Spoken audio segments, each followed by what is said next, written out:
It is Thursday night in East Lansing, Michigan. My name is Jim Comparoni, publisher, SpartanMag.com. Come on in, gather around. Let's talk some Michigan State basketball. Let's talk some Michigan State football. It's February. It's a little bit cold outside. It's going to be colder tomorrow. It's hot stove league time. It feels good. It feels right. Winter conditioning heading towards spring football. But right now, Michigan State basketball. 2-game losing streak. We're going to talk about that tonight.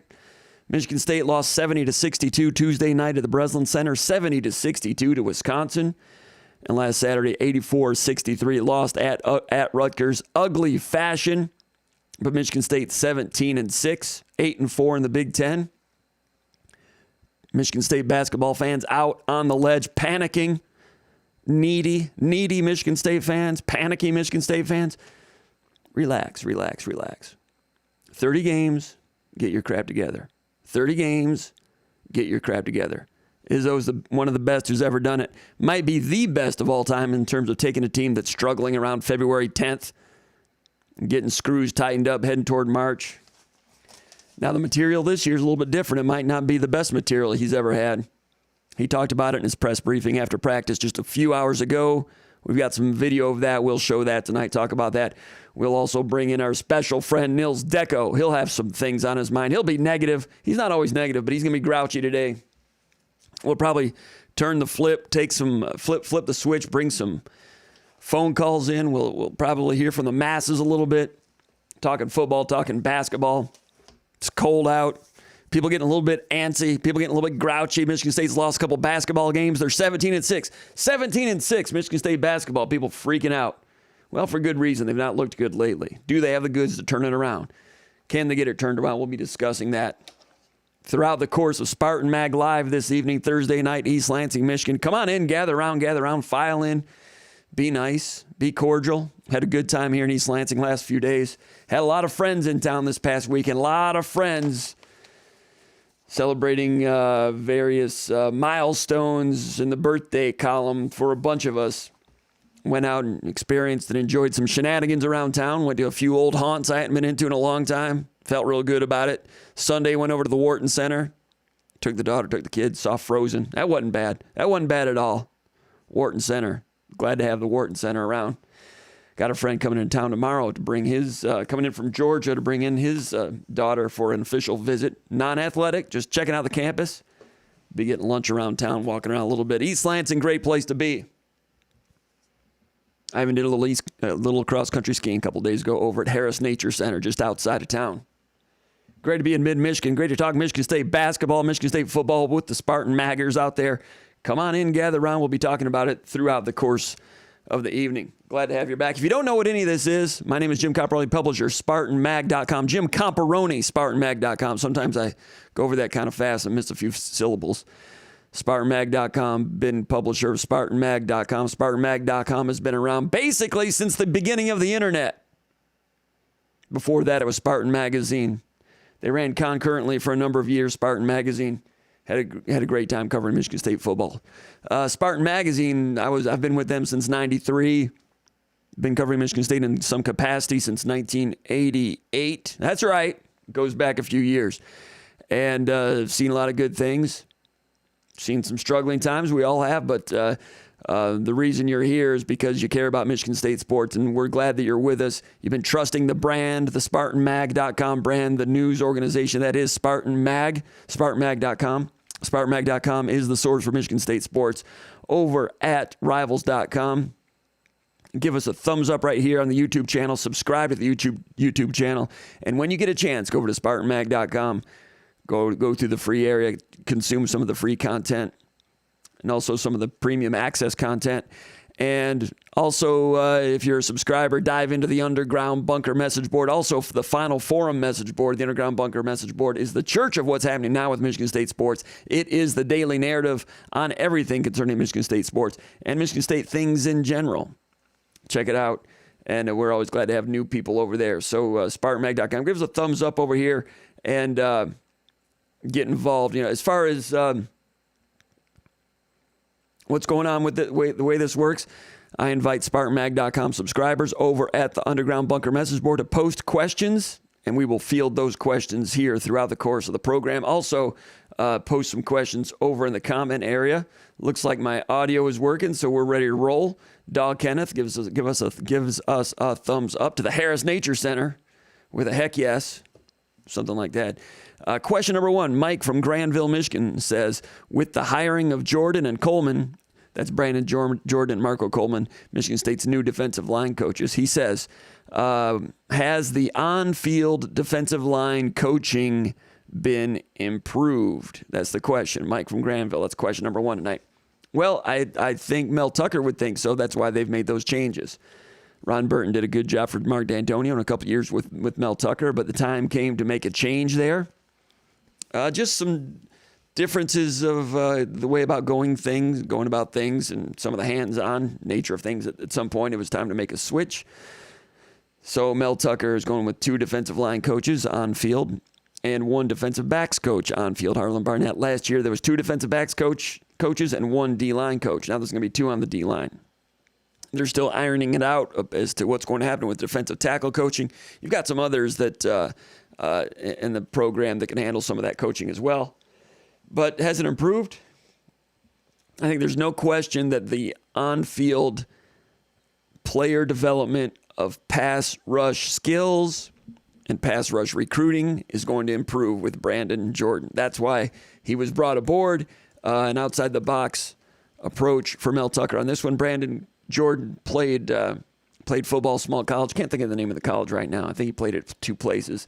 Coached a couple of small colleges also, including Austin Peay.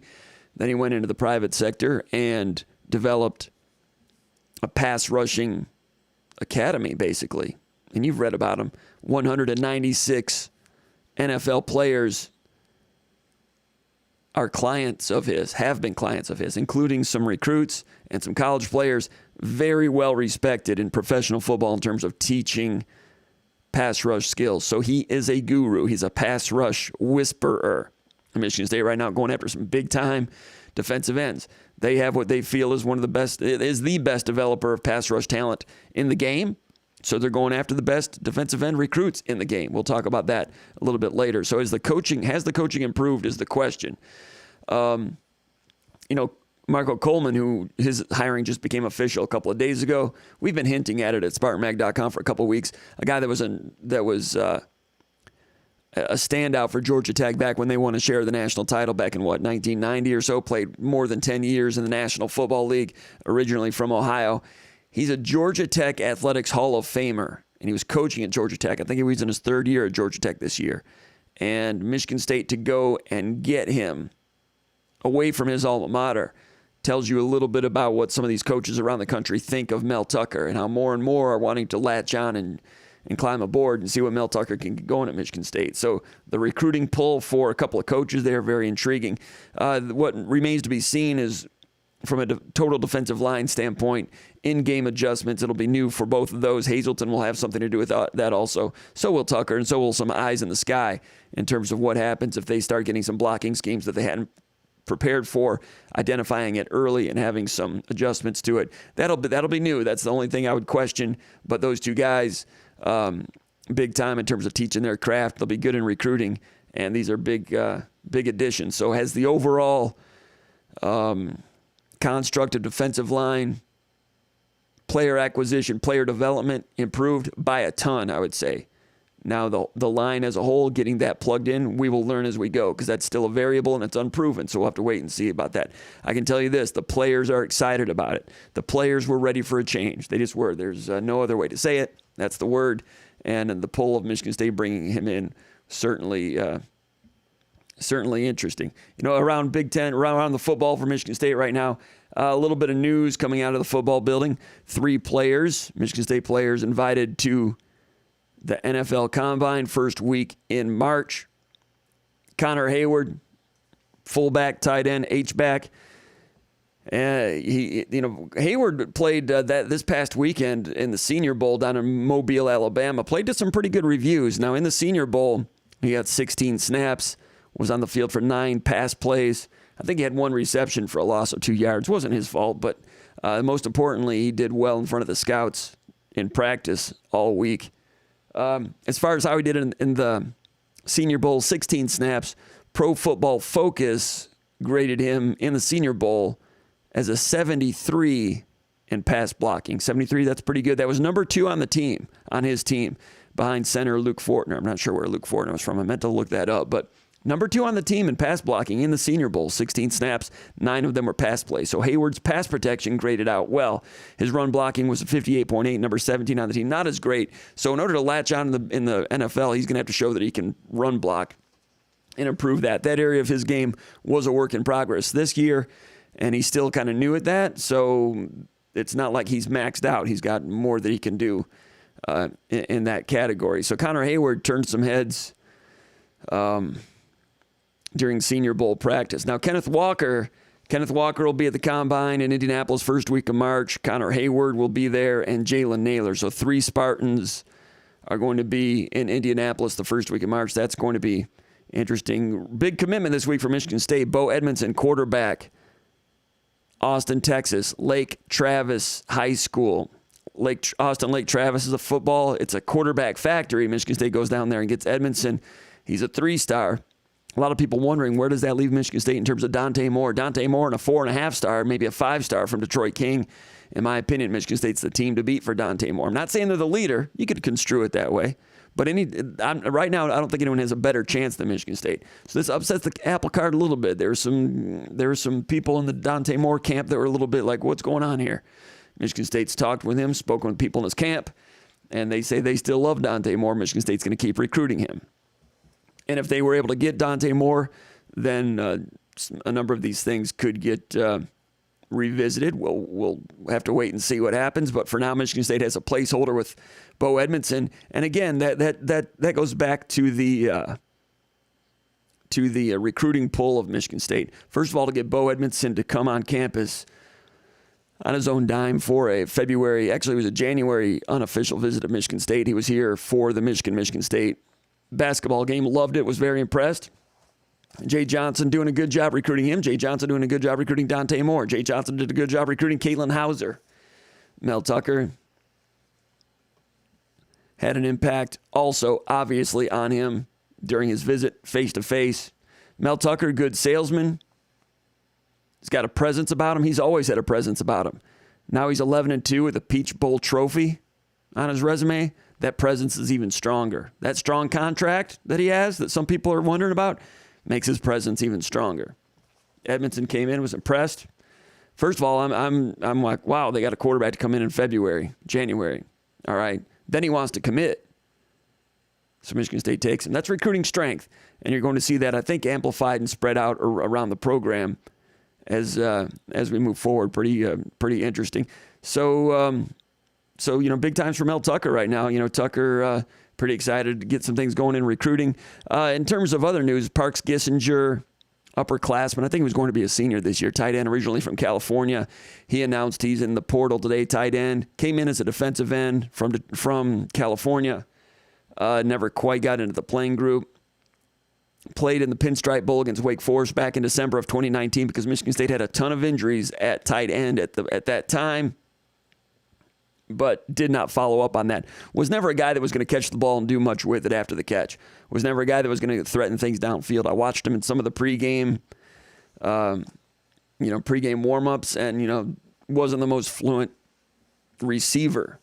So tried defensive end, didn't quite work out. I give credit to Parks for working hard at it and trying it, but I also might have thought that he would have been a guy that would have been escorted to the portal 2 years ago, but he hung around. There were some questions in terms of depth at tight end, kept him around, and but now he's heading out, and we'll see where he lands. A lot of people that go into the portal don't land anywhere, but that frees up a scholarship there for Michigan State with Parks Gissinger moving on. As far as the tight end position goes, Daniel Barker, of course, out of the portal from Illinois to Michigan State last week. That's a big one for Michigan State. Tyler Hunt, I'm hearing that he's, he's still in the picture, planning to come back. Until we hear anything against that, that's the way it looks at this point. Of course, you have freshmen coming in: Jack Nickel out of Georgia, Michael Musanis out of Arizona. In the portal going out, Parks Gissinger, Trenton Gilson, Cam Allen. So that's what's going on there. So let me go ahead and send out an invitation to Spartan Maggers all over the world. Let me see if I can find it here. Going to let people know where they can find us. In the meantime, make sure to give us a thumbs up. That helps with the algorithms. It lets people know that there are people out there that are enjoying Michigan State content here at our YouTube channel, and it helps when people are looking. And Wilson, Cam Allen. So that's what's going on there. When they're looking for Michigan State content, our little bundle of fun here, SpartanMag Live, will pull up on their feed, and it'll get more and more SpartanMaggers into the fold. And that's what we want. Helps us move forward. I'm going to tweet this out, send out invitations. Also, go over to SpartanMag.com and consider becoming a subscriber, or just flat out become a subscriber. We certainly appreciate that. Sarah, here, I'm going to type in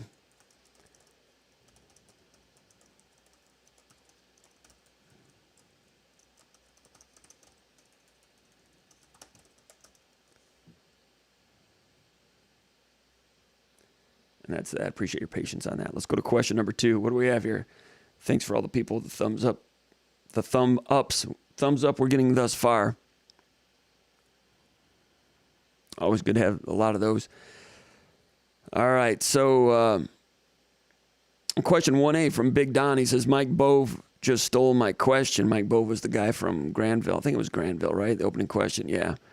And Big Don says, stole my question. I will just say bravo, Pope, Paul, Noah, Jason, and all involved with the ever great content you keep giving us. I don't believe any other fan site comes close to matching Spartan Mag, especially when it includes sessions like these. Thanks a lot, Don. Appreciate that. It looks like Don says he's going to be considering the Woodford Reserve Double Oaked for tonight's session. Going with the whiskey. He's not even messing around. Is that whiskey, bourbon? What is that? I don't want to say the wrong thing, but that's pretty sophisticated. Big Don on a Thursday night getting aggressive. We appreciate that. We appreciate Big Don's support. Dog Kenneth, the support. We've got Dog Kenneth and Big Don with your personal sponsorships tonight at SpartanMag.com, SpartanMag Live. Appreciate the tip jar, what you're doing for us over there. Let's go to question number 3 from Leasing, from Parts Unknown. He says, with 2 transfer running backs, plus the current players, do you think they will try to move Harold Joyner to tight end and put him in the same role as Connor Hayward was last year? Leasing says, Joyner has the size, strength, and hands to be a great tight end, just needs to be able to block. With Barker coming in from Illinois, he and Joyner could be a dangerous team. It's a good question. A lot of people are wondering that, including myself. It's hard to get on the field at running back right now at Michigan State. Harold Joyner got on the field a little bit more in the bowl game. If you see Harold Joyner walk into the room, he looks like a wide receiver to me, like a big wide receiver, like a tall wide receiver. He does not look like a running back. He's tall for a running back, and he's not really all that stocky. So in this great sport of tackle football, the manly art of tackle football, which we all love, especially the college version, college football, college tackle football, the manly art of college tackle football, he doesn't look like a running back. That's not what running backs look like. In this sport, form follows function quite frequently, if I can use alliteration. And I'm not saying he can't do it. I'm not saying he's a substandard player, but usually in this sport, what you look like a lot of times is what you can do or cannot do. Form follows function, eye test, whatever you want to call it. He has good hands. He has good acceleration. At 6'4", he's got a frame, 6'3.5". Michigan State has a need for tight ends. Like I said, Tyler Hunt should be back. Got some freshmen coming in. You have Barker coming in. So what about Joyner? You mentioned that he's similar to Connor Hayward. He says he has similar size, strength, and hands to be a tight end. He has the size, strength, and hands to be a tight end. A great tight end, as you say. Hands are pretty good. They're not as good as Connor Hayward. Strength, I say he's got more of a slim build than a normal tight end. He'd have to put on. Oh, we forgot about Malik Carr too, right? Malik Carr definitely in the picture there with a high ceiling. Malik Carr is a guy that needs to improve his blocking this spring. And you can see him on the basketball court getting bigger all the time. I assume he's not missing any weightlifting sessions. I know Michigan State basketball puts those guys through weightlifting sessions too. So he's not shying away from the weights, Malik Carr, while he's doing it. So Joyner, I think he could have a chance at tight end or H-back, maybe not an attached in-line tight end, but I think he might have a better chance to get on the field if he adds that to his running back repertoire. Now, you say he's got the strength. I'm not sure he has the strength. right now. He'd have to add to that. Now, Tyler Hunt was able to add a lot of strength as a former punter, and he made it happen. But would not surprise me if that happens here during the offseason, with Berger coming in from Wisconsin at running back, and also Broussard coming in at running back from Colorado. You got Eli Collins coming back. Jordan Simmons was the starter in the bowl game with Kenneth Walker gone, so Simmons is still around. And Joyner. Then you've got Donovan Eaglin and Davion Prim. Now, Eaglin, I think, has some ability. I'm just not sure where he can find a foot in the door for the playing group. I mean, if Eaglin were to move on here in this era of transfer portalism, I think Eaglin could land somewhere like in the MAC and become like an 800-yard guy. I think he's solid. I think he's every bit as good as Ladarius Jefferson, who did real well at Western Michigan the last couple of years. Davion Prim, we'll have to wait and see. Not so sure on that one. Spring will be big for all those guys, and they'll be competing to play and competing to stay. Question number 4, Sola in Westland, Michigan. He says, have you watched film of any players currently in the portal recently? Anyone that you are hearing that Michigan State is interested in, or in my opinion, that they should be interested in? I mean, there's a ton of people in the portal, and I know Michigan State's doing a lot of evaluation right now with offensive linemen that are in the portal.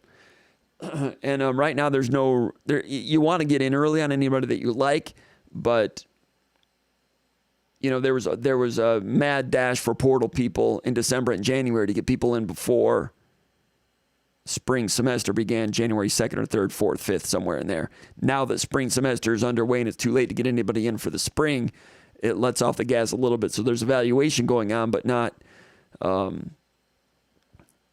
ton of push right now for portal, additions at this moment. Now, this guy right here, Brian Green, center, Washington State, 6'3". He's finishing up his second degree at Washington State right now. And he's going to be visiting Michigan State, Virginia, and Arizona State in March, and maybe one other school. He's a center, obviously. Green, now he only played like in 7 games this year, had an injury. Now, last year, he was honorable mention all Pac-12 for Washington State. This year, about 280 snaps, I think it was. And in the portal, Michigan State interested. Nick Samac, the heir apparent at center, but he never quite overcame Matt Allen. And quite frankly, Samac was just kind of okay in the Peach Bowl. And for Michigan State to be interested in Green, that tells you a little bit about what they think about Samac. They want some competition, some depth there. So that's one guy that's in the portal that Michigan State's already evaluated, and they've determined that they like him. In terms of others, I've not covering this basketball team and trying to keep an eye on all these other things. I look at guys that are in the portal once we hear that Michigan State is in on them. I'm not going to waste time looking at every offensive lineman in the country trying to figure out who they should look at. I'm not qualified to do that, and that'd be a big waste of time. So, no, I've not done that. I'll wait to see who they're looking at, and some of those names should surface, and we'll go from there. Matt from Ravenna, question number 5, he says, what's my evaluation of Kedrick Reese-Cano, the running back from New Caney, Texas, 6'1", 195. He rushed for 1,945 yards this year, 25 touchdowns at New Caney High School as a sophomore, 1,181 yards. He's a junior, so he'll be a senior next year at New Caney High School. He had offers from Houston, Oklahoma State, TCU, Texas, and Texas A&M continue to recruit him. I looked at his film, but off the top of my head right now, I can't remember what I think of him. I'll have to look at some more. Maybe I'll get back to that one next week. Let's go over here to the comments section.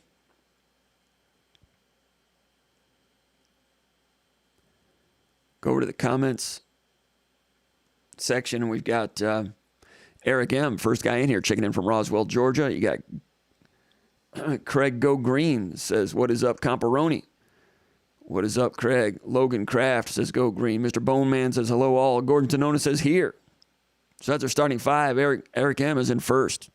Comes in first. I think he came in last year from Hong Kong, last week from Hong Kong. I think that was you. Or is that a guy named MJ? I'm not sure. Oh, Roswell, Georgia, right there. Sure. Eric M. running the point. Craig Go Green. It's a 2-guard. Logan Kraft, sweet shooting 3. Mr. Boneman is your stretch 4. He's a mismatch 4. He'll put it on the deck, drive to the rim, dunk on you. Also, he'll stretch it out to 3-point range. Will Mr. Boneman, and he'll rain 3s on you all night. And then Gordon Tonona in the middle. Taylor says, go White. Hayden D. Roberts. watching from Wyoming, Michigan. That's out in Grand Rapids for those of you keeping score at home. Terrence says, hey there, everyone. Brad Frashenko checking in from Austin, Texas. He's keeping Austin weird for us. Appreciate that. Rob South says, what's up, fellas? Dog Kenneth says, hell yes, downriver in the house, originally from Sheboygan, you the best. Dog Kenneth, originally Sheboygan Chief. Good to hear from Sheboygan. I assume you went to high school, Sheboygan High School. Some good ice fishing up that way. What lake is that? Mullet Lake? Is it Teponabee? Is that what you call that town? Past Indian River off I-75? Teponabee? I don't know how to pronounce that. I don't know. Dog Kenneth, he's fired up. He's excited. Mr. Bowman says, this team needs a V with a shot of heart. I think he says an IV with a shot of heart. Talking about Michigan State basketball.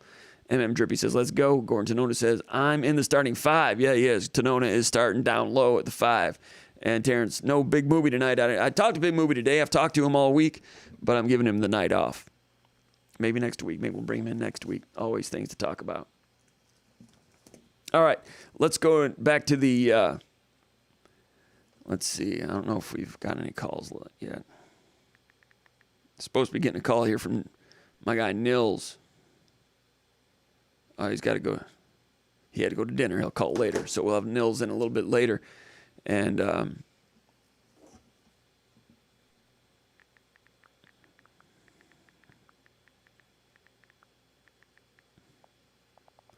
got to send him a little text here. Got to make sure he doesn't stand us up. You know what I'm saying? We need him. Get him in here talking some grouchy basketball. That's what people want to talk about. In the meantime, let's go back over here to the mess board. I'll tell you what we can do. We can just go ahead and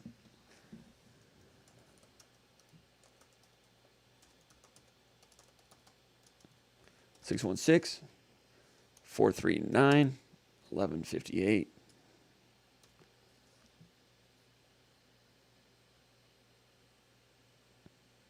We'll go ahead and turn it on. We'll see if it works. We're going to see if it works, people. Open up the phone lines. Anyone want to talk a little basketball, we'll do that.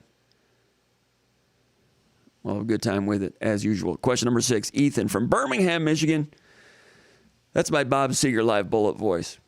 From Birmingham, Michigan. We'll wait and see if we get him in from Royal Oak later. He says, who are you higher on as a prospect?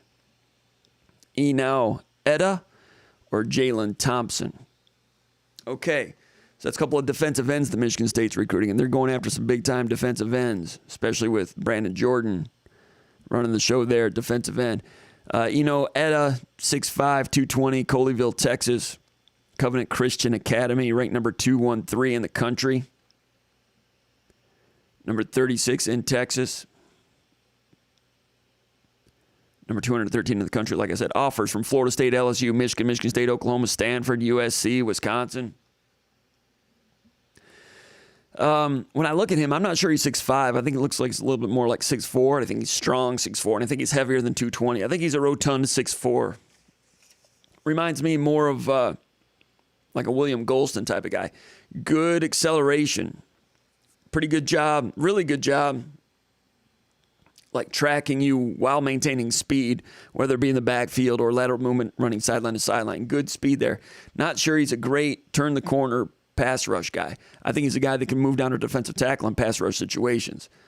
But I think he and Thompson are different type of players. They're complementary players. They're not the same type of players. I think there's room for both of them. I'll have to look at a little more film before I decide which one I would favor.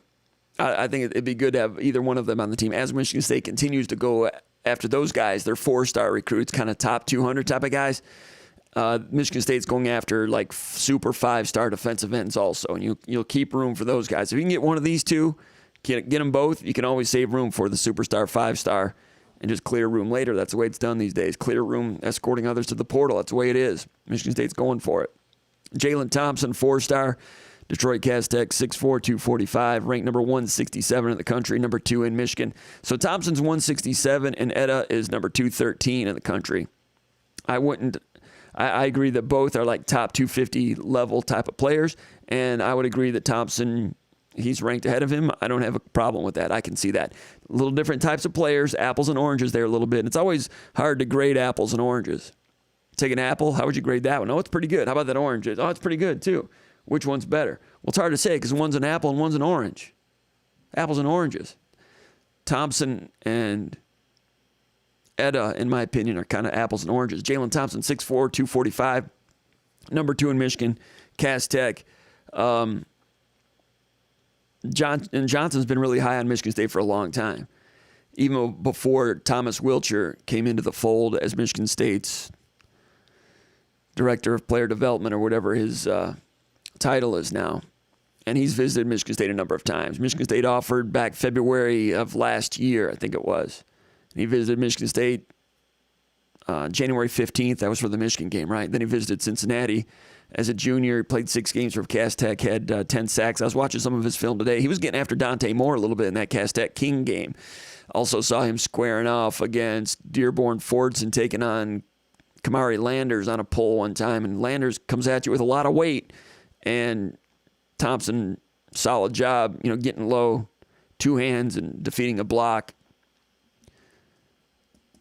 keeping his outside shoulder free and working leverage that way. Athletic, and he's got some punch, some strike to him. Well, how did D'Antonio used to call it? He's got some, what was the word he used to use? Anyway, this guy, Thompson, he's got some hands. He's got some punch. Can strike you, disengage, control. But that's not what he does best. His main thing is he's got a quick takeoff, and we saw in his film he's got an outside-in counter move as a pass rusher. And, in addition to that, he's got some core strength with his ability to strike, quick strike. I'll bet he does real well in the weight room with the power clean because he can bend his knees, get under you, and quick strike and strike and control, punch and control. He's got that. He's not just an outside pass rusher, one-trick pony. He's got that because he's got a quick takeoff, and he can do a shoulder dip, and he's fast, and he bends the corner pretty good, but also he can use his hands and get off and do those things, and he's a knee bender. He's not a waist bender. He's a knee bender. I like Jalen Thompson a lot. He's a Cass Tech guy, number 2 at the state. And, there's been, some talk over the years that some of the, guys in Detroit are a little overrated sometimes. Especially with defensive backs. That's not the case with Thompson. I don't think he's overrated at all. I think he's a legit 4-star. I think he's a legitimate top 200 national guy. I like both of them. Different. Apples and oranges. Let's go over here to the comments and reactions. And Michigan State's doing well with Thompson. Seems like they're doing well with the kid from Texas, too. But I felt for a long time Michigan State had a solid shot with Thompson. It's looking pretty good. And I've not heard anything that would suggest that's no longer the case. Michigan State continued to recruit him well. Shock. Thanks, Don. Don just texted me. Yeah, he's got some shock to him. You're exactly right. You read my mind. I was trying to think, what was that word that D'Antonio used to use? He's got some shock to him. Jalen Thompson has some shock to him. In addition to having a quick takeoff and can bend the corner and keeps his pads low while he's doing it and accelerate through it, in addition to takeoff and the bend of the knees and the shoulder dip and all that stuff. In addition to that, and some counter moves, and I'm still watching his film, and he's just a junior. We'll be watching him this summer in the camp circuit. In addition to all that, he also plays with some shock, which is what you want. You don't want someone just to be a one-dimensional pass rusher. I mean, that's okay if you're great at it, but Thompson, he's been well coached, and you can tell he's worked on his craft. He's got some strength to him. You can tell he's done some work in the weight room, and he's a good physical specimen. I like the Thompson kid out of Cass Tech, defensive end. All right, what do we have here? Aidan Roberts, got him from Wyoming. Gordon Tonona starting at 5. What else do we have here? So we'll get into some basketball later when Nils calls in. We'll hit the basketball. So we can stick like this.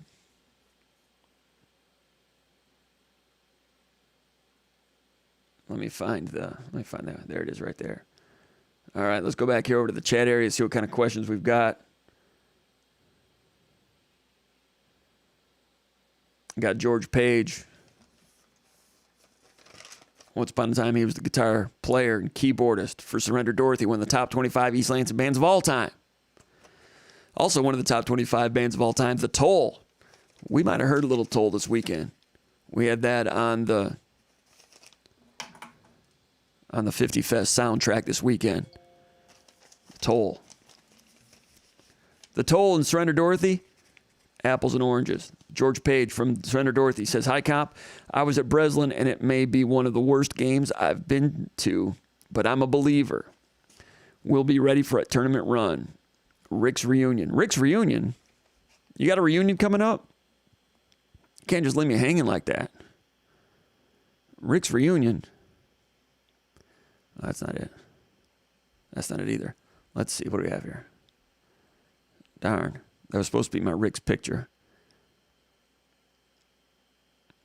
Brought up Rick's, and you know what I can do, though? Well, I'd have to take my webcam down, so I only got part of that Rick's thing. So obviously I didn't go through the entire checklist. But I didn't know that was coming. I had my Rick's storefront as one of my backdrops here on the green screen. But as you saw, I blew it. Really wish I could have had that.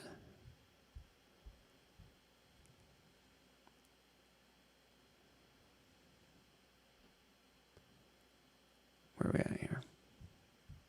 I'm gonna go with that. You gotta tell me what's going on with the Rick's reunion. We did not make it down to Rick's this weekend. When you're with a group of old people like me, sometimes you can just go into those establishments and just kind of sneak in, and as long as you're out of there by 10 p.m., no one really, we all have to go to bed at like 11 because we're old, right? But I mean, if I went in there with like a friend of mine, like tonight, people look at me sideways like, well, what's that old geezer doing in here? But if like 30 old geezers all going together, you can pull it off a little more successfully. We did that a little bit this weekend. Did not go to Rick's though. Had it in my mind that maybe we could or would or should, but didn't do it. Just for old time's sake, just for giggles. But George Page, tell me about Rick's reunion. Is that happening? Is Surrender Dorothy going to have a Rick's reunion? If so, let me know. I'll be out front scalping tickets. By the way, bands don't seem to play at Rick's anymore. It's all DJs. Can you believe that? I mean, live music is an endangered species on college campuses all over the country. I know there's live music in the cities, Detroit, Atlanta, and the big cities. But in college campuses, which used to be crawling with live music, that used to be part of the campus scene. Not that I would need to be out there doing that, but it needs to be happening.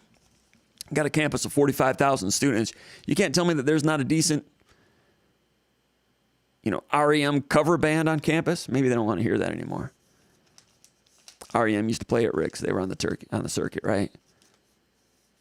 But there needs to be a place, Max is closed down now, but there needs to be a place on campus where, a van can pull up and a bunch of kids show up from Columbus or Champaign and, they haven't eaten in 3 days and they're all sleeping in the same van and just kind of slumming around looking for a place to crash that night, and they come in and they play for $65 each. We need that in America. Am I wrong? Well, I think we need students that want to pay to go see something like that. I mean, I'm not saying Rick's is right or wrong. They have to do whatever they're doing to stay in business and do their thing. And obviously the DJ thing is what is drawing the crowds.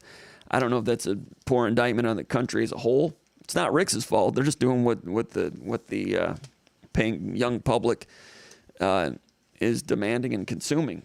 But I got to believe that...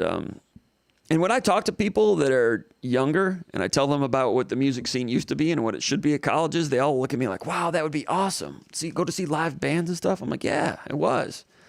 Why isn't that a thing anymore? It's not. Anyway, Rick's reunion, keep me posted on that hashtag. Mr. Bowman says, hello, Rob, MM, Gordon, Dog. MM Drippy says, when will the new football facility be up and running? I got a couple of questions from that over in the mailback area. A lot of people wondering about that. It's a gradual thing. Like the hockey thing is still in progress. Football, it's going to take a while. I don't know if they've broken ground over there or not. And there's a board of trustees meeting Friday of this week. I'm not sure if any of those things are going to come up as part of that. But it takes a while. But, once those things get rolling, they complete those things. I'm kind of astonished how quickly those things come together once they get rolling on it. I've been by there a few times. I've not really snooped around that closely, but I've not seen... I might be going over there tomorrow.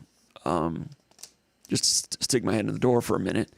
But they're recruiting to it right now. But in terms of having it ready functionally for the program and to show recruits... I really don't know. That's a good question, but a lot of people are asking about that. I saw Alan Haller a couple of days ago, and I should have asked him about that. I'm going to write that down. You would think that would be an obvious question.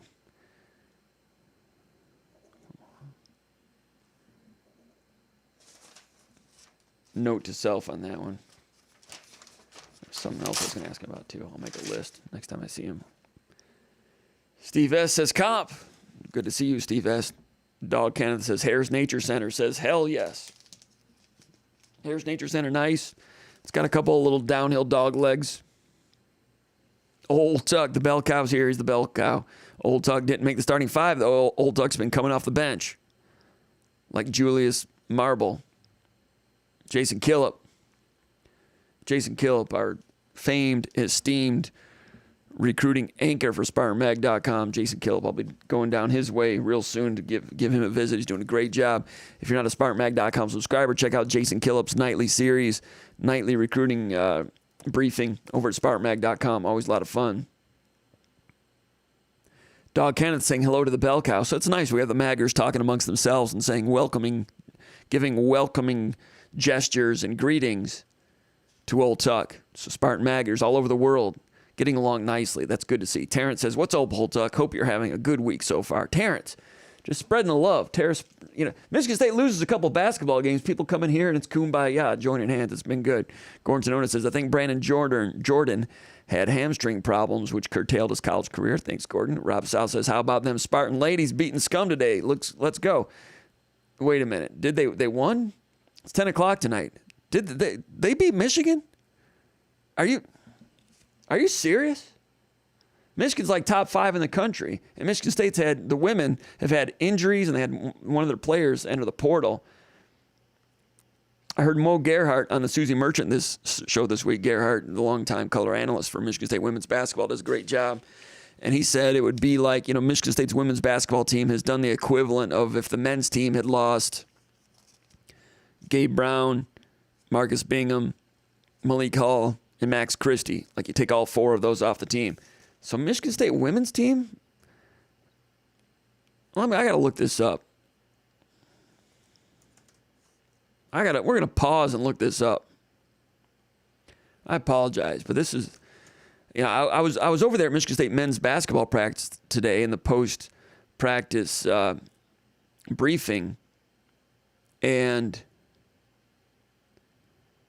they were getting ready for the women's game. And some Michigan fans were rolling in. The thought occurred to me that I'd been around there for a while for Michigan State games, but there were a few more Michigan cars than I've ever seen for a women's game before. Here it is. Michigan State upset number 4, Michigan, 63-57, Breast Cancer Awareness Night, presented by Sparrow and DuPont. Goodness gracious, huge win for the Michigan State ladies. Not that Michigan State is playing to get into the NCAA tournament. Their record is they're 13-10. Well, I guess, you know what? Michigan State's 13-10, 7-5, and that win, 5,000 fans at the Breslin Center tonight. I mean, the Michigan State women's basketball buzz has been limited this year because of those problems, but this will give them a shot in the arm. I'm not sure if they can rally on this and put together a NCAA tournament resume, but when you're a couple games ahead of 500 in the Big Ten, 13-10 is not great. They've had some difficult non-conference outings this year, but Nia Clouden, 20 points, 3 out of 6 from three-point range, led the team. Farquhar with 11. Jeez. Michigan out-rebounded them 34-31. They held Michigan to what? 40% shooting. Michigan State 46% shooting. Michigan State with a huge victory over the Wolverines. Well, I feel good for Susie Merchant because I know she's been sweating this year pretty hard because it's been tough. And, everybody hates the rival, right? Everybody gets up for the rival. And, wow, they got it together and they won the game tonight. Thanks for chiming in with that. I was not aware of that. I'll have to go on Big Ten Plus and watch the replay of that one. I mean, I hate to stop the show and talk about it, but that's worth talking about. That's major. So thanks to Rob South for bringing that one to my attention. Once again, thanks to Don Strait for your continued support. Thanks, Don. Really appreciate that. Kenneth Dog, MSU Women's Basketball, says, hell yes. Don Strait says, hey, Maggers, let's see some thumbs up, some personal sponsorships. Thanks a lot. Appreciate that, Don. Appreciate your support. MSU Hunter Spartan says, checking in from Wisconsin. MJ wants to see Big Movie today also. MJ is calling in from Hong Kong, if I'm not mistaken. I'm giving Mooby the day off. Everybody's calling for him. Talked to him earlier today. I know he's fired up about some things. We'll get back with Big Mooby next week. It's February. It's Hot Stove League football time right now, right? MSU Hunter Spartan says, if Coach Izzo cannot light a fire under his players, this team will go down faster than the Titanic. Well, the Titanic took a couple hours to go down. But this team,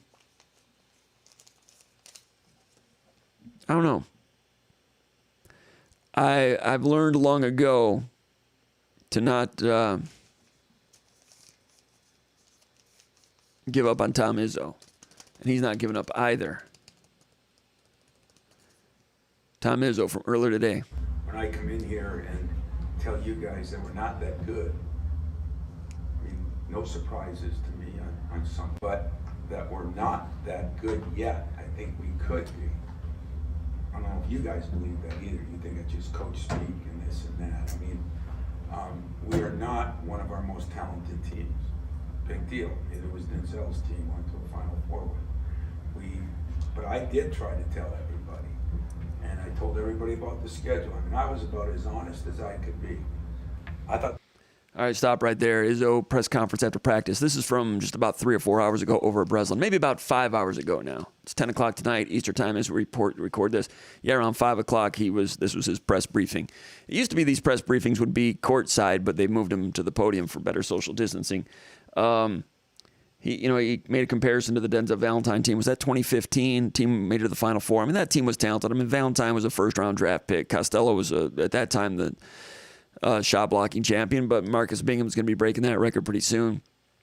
Difference, they had Brandon Dawson, tough guy, and Trice was a guy with some leadership and some experience.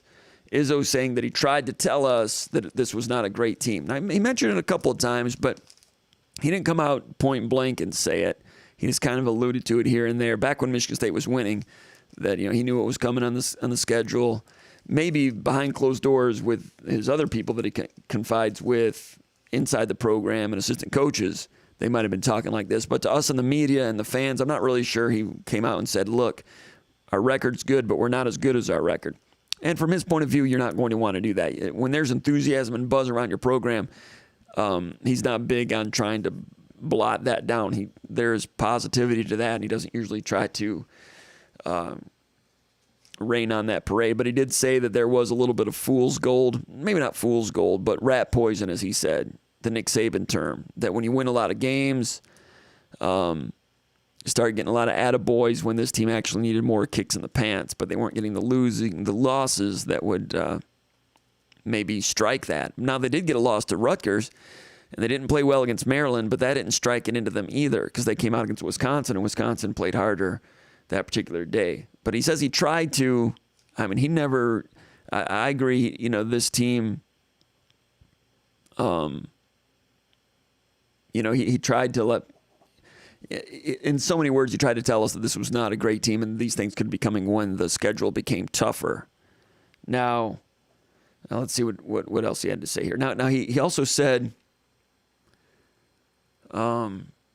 That in this day and age with amplified reactions, I don't know if I've got that part in the soundbite here or not. People react with more.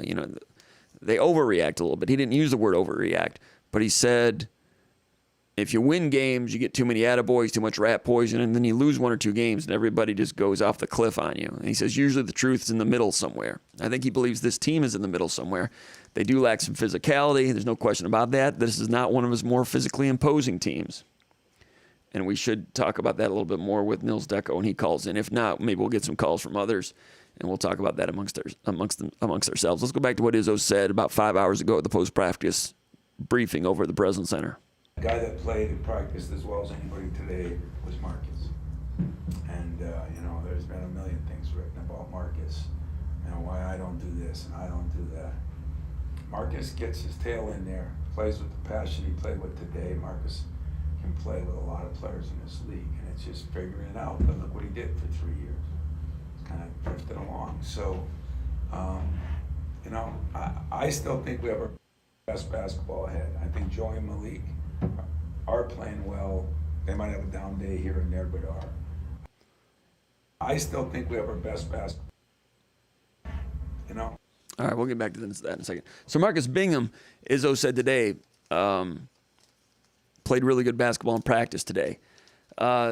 You're a consumer of media, things that we write, things that we talk about. When we come out of practice and we say, Izzo said it was a good practice, or he said this guy had a good practice, we report it. You saw the quote right there. He said the guy that practiced the best today was Marcus Bingham. What are we as reporters supposed to do with that? We just relay to you what Izzo said. That doesn't mean we're predicting anything. But I think Izzo, first of all, I don't think he's making that up.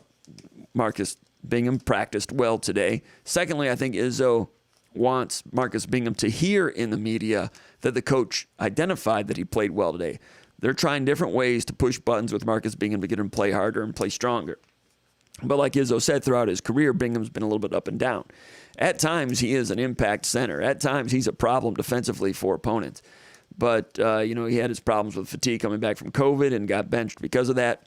That's not as much of a problem anymore. But I mentioned this in my the Hoop Feed story after the Wisconsin game a couple days ago, that, Bingham had 9 points in the first half, including that 18-footer, the buzzer that he banked in. That was kind of a gift. And a minute earlier, I think Pierre Brooks fed him with a high feed, but he got in position for the high feed dunk. So, Marcus Bingham doing Marcus Bingham things there. So he got those 4 points there in the late going. But finished the game with, 2 rebounds in 19 minutes. Started the second half, and you know that Michigan State, that Izzo went in at halftime and really lit into his team to play harder and play tougher because Wisconsin had come out and set the tone in terms of playing with more toughness and getting 50-50 balls and getting loose balls.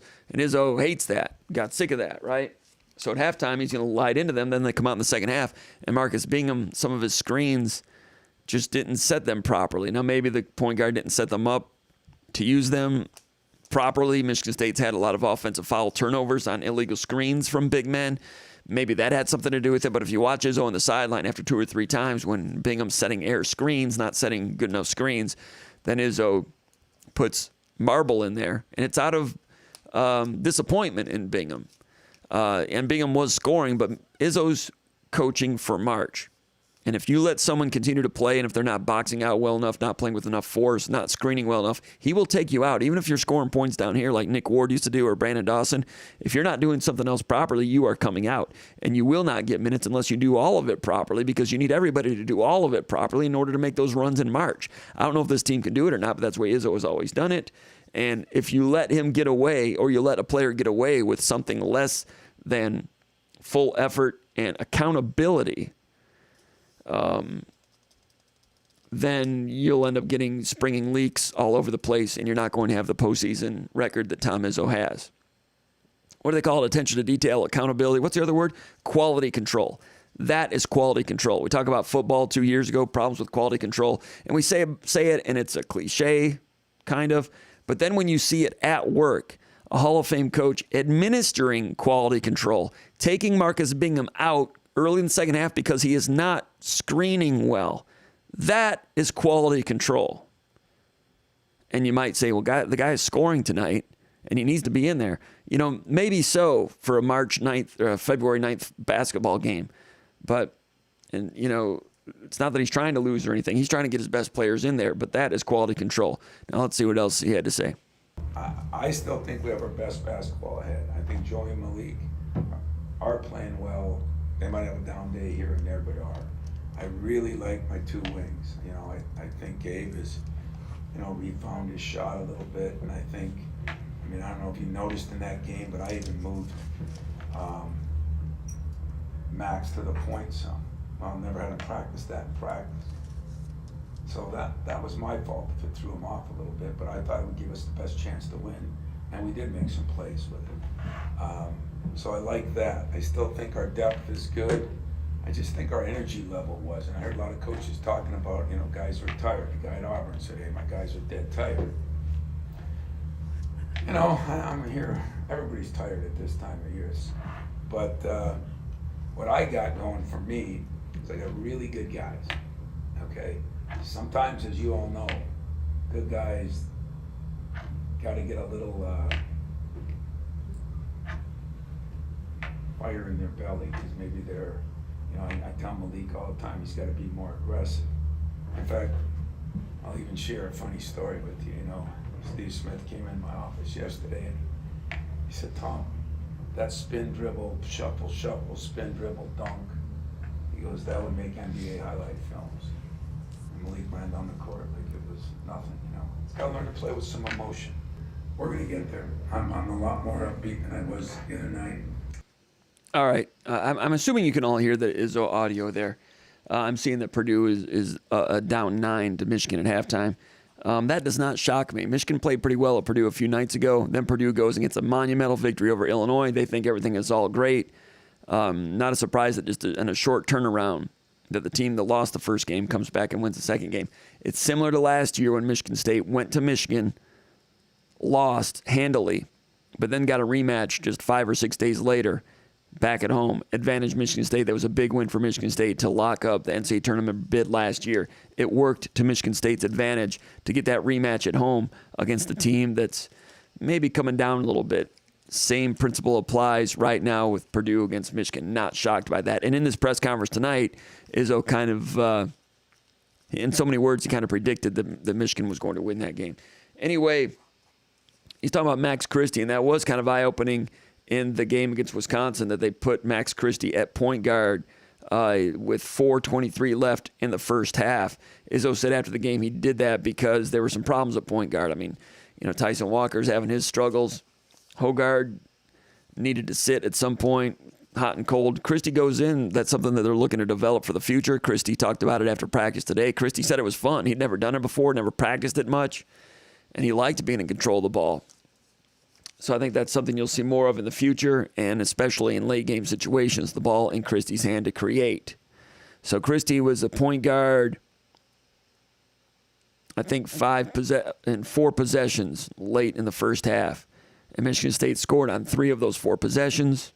And Michigan State outscored Wisconsin 6-2 during the time when Christie was point guard. I'm not saying Christie should be the point guard, but that little experiment, out of necessity, if you will, wasn't bad. You know, the first possession,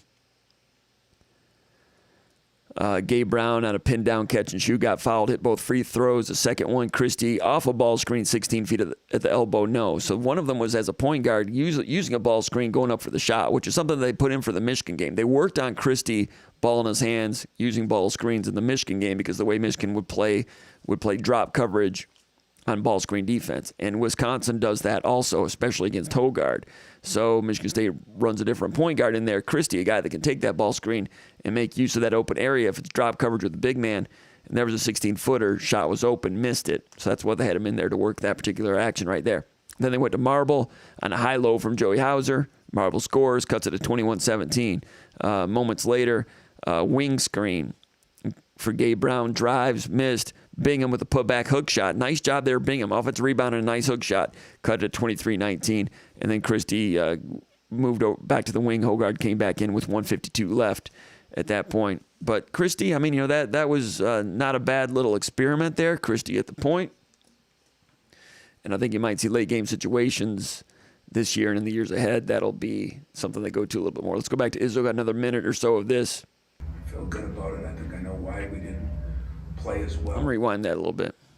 I feel good about it. Malik ran down the court like it was nothing, you know. He's got to learn to play with some emotion. We're going to get there. I'm a lot more upbeat than I was the other night. I feel good about it. I think I know why we didn't play as well. And we're going to try to do something about it, period. You mentioned that this time of year everybody's tired. It's the so-called dog days and everything. Yeah. Yet you have the task of trying to emphasize, you know, some more passion and toughness. Is that a difficult thing to coach in practice when you're also trying to rest Yeah. players a little bit? Yeah, we talked about that. That's why yesterday we didn't even want to look at a guy other than me just having a talk with him. I told him nobody in the gym shooting, no free throws, just get away, you know. Yeah, that is hard. You want to be more demanding in practice, and yet you also know it's the dog days. It's hard. I think last week I went with understanding the dog days.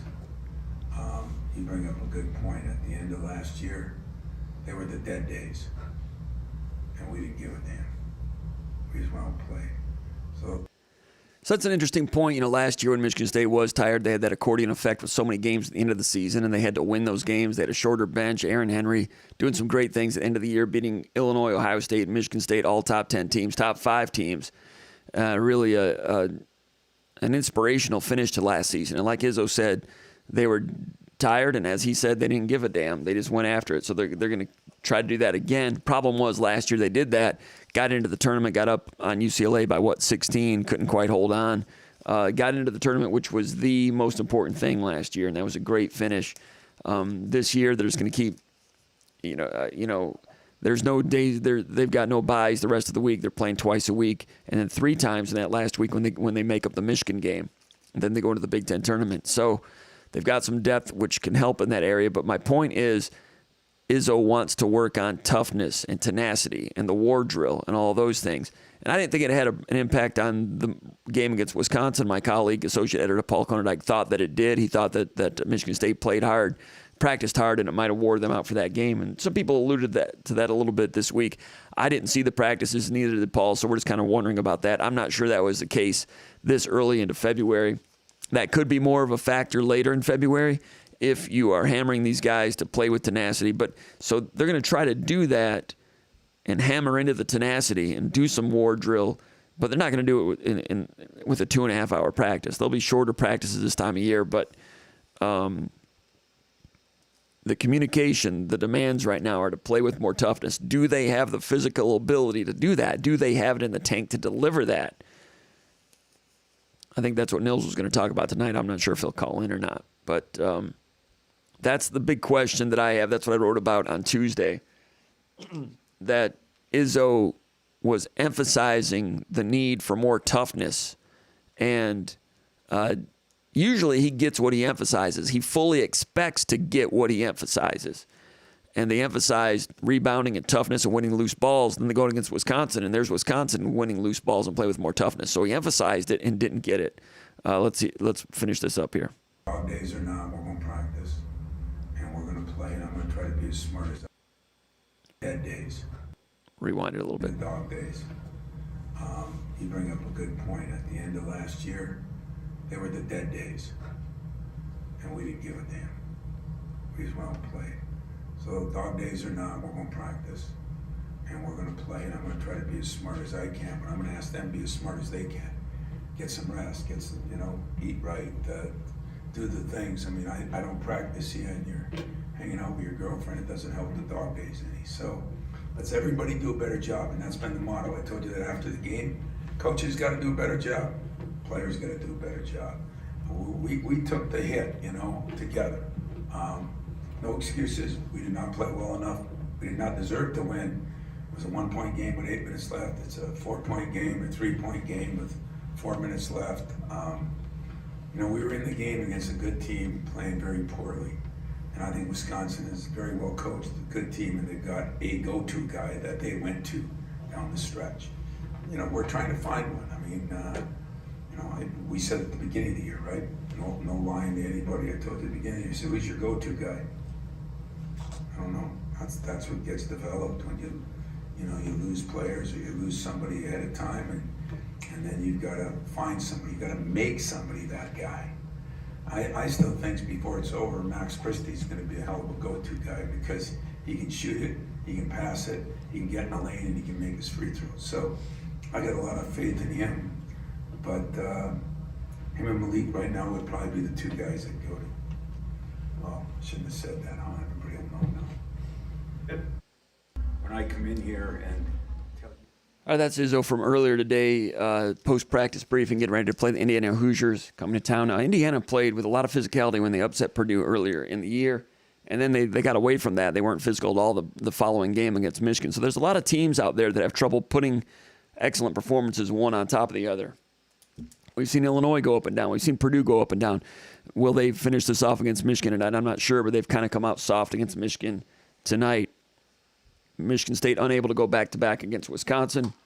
Indiana was number 1 in the Big Ten defensively earlier in the year. Physical, up into your grill, pressuring you out to the hash mark. And then that went away in subsequent games. They were a little shorthanded the other night when they lost to Northwestern. But now Michigan State, a team that's been the manhood's been being checked a little bit at Michigan State. And Indiana's a team that needs to win. You're seeing that all over the Big Ten. A lot of teams going against each other that have to win. Rutgers, Ohio State last night was interesting. Rutgers needed to win a little bit more, and Rutgers looked physical. They looked like a veteran team and did a great job. Let's go back here to the mailbag. Question number 7, Spartan Fan 81 from Orange County, California says, what was the biggest issue with Michigan State's football secondary this year? Do you think it improves this year with more or less the same players and scheme? End of the question. More or less the same players. You have Amir Speed coming in from Georgia. That could be a big addition at the corner position with more competition there. At safety, you'll have Henderson coming back with that, more leadership and experience. And Henderson played a lot of downs this year and was injured the last 1/3 of the season. And Michigan State played more downs on defense than any team in the country. It's been written about over there at the Bunker message board at SpartanMag.com that I think Michigan State's defensive players played the equivalent of 2 more games than the Minnesota Gophers did, because Minnesota did a good job getting off the field. Over the course of 12 games, 13 games, not getting off the field, you're playing more snaps. So if it becomes compound interest, double-edged sword there a little bit for Michigan State. They need to get off the field, and if they can get off the field in a timely manner, that'll make Xavier Henderson a better safety. Now, who plays next to him? Is Angelo Gross for most of the season? This year it was Darius Snow in the bowl game. So who's the other safety out there with him? So it might not be necessarily the same personnel in the same positions. And but more or less the same personnel there in the secondary. Might see some changes in that back 7 in more ways than one. Quavaris Crouch, is he still around? You have Brule coming in. Jacoby Windman coming in. You have Halliday around. You might have a little bit of changes there in the brain trust a little bit. Hint, hint, hint. Flag that one. So you're asking me, does it improve? Will it improve the pass defense? Well, like I always say, it can't get much worse, right? But I thought Michigan State's pass defense was functional last year up until the Michigan game. Yes, functional against Nebraska, even though it got ugly here and there. Functional against Miami, even though they have a lot of yardage. They kept them off the scoreboard and kept things in front and tackled.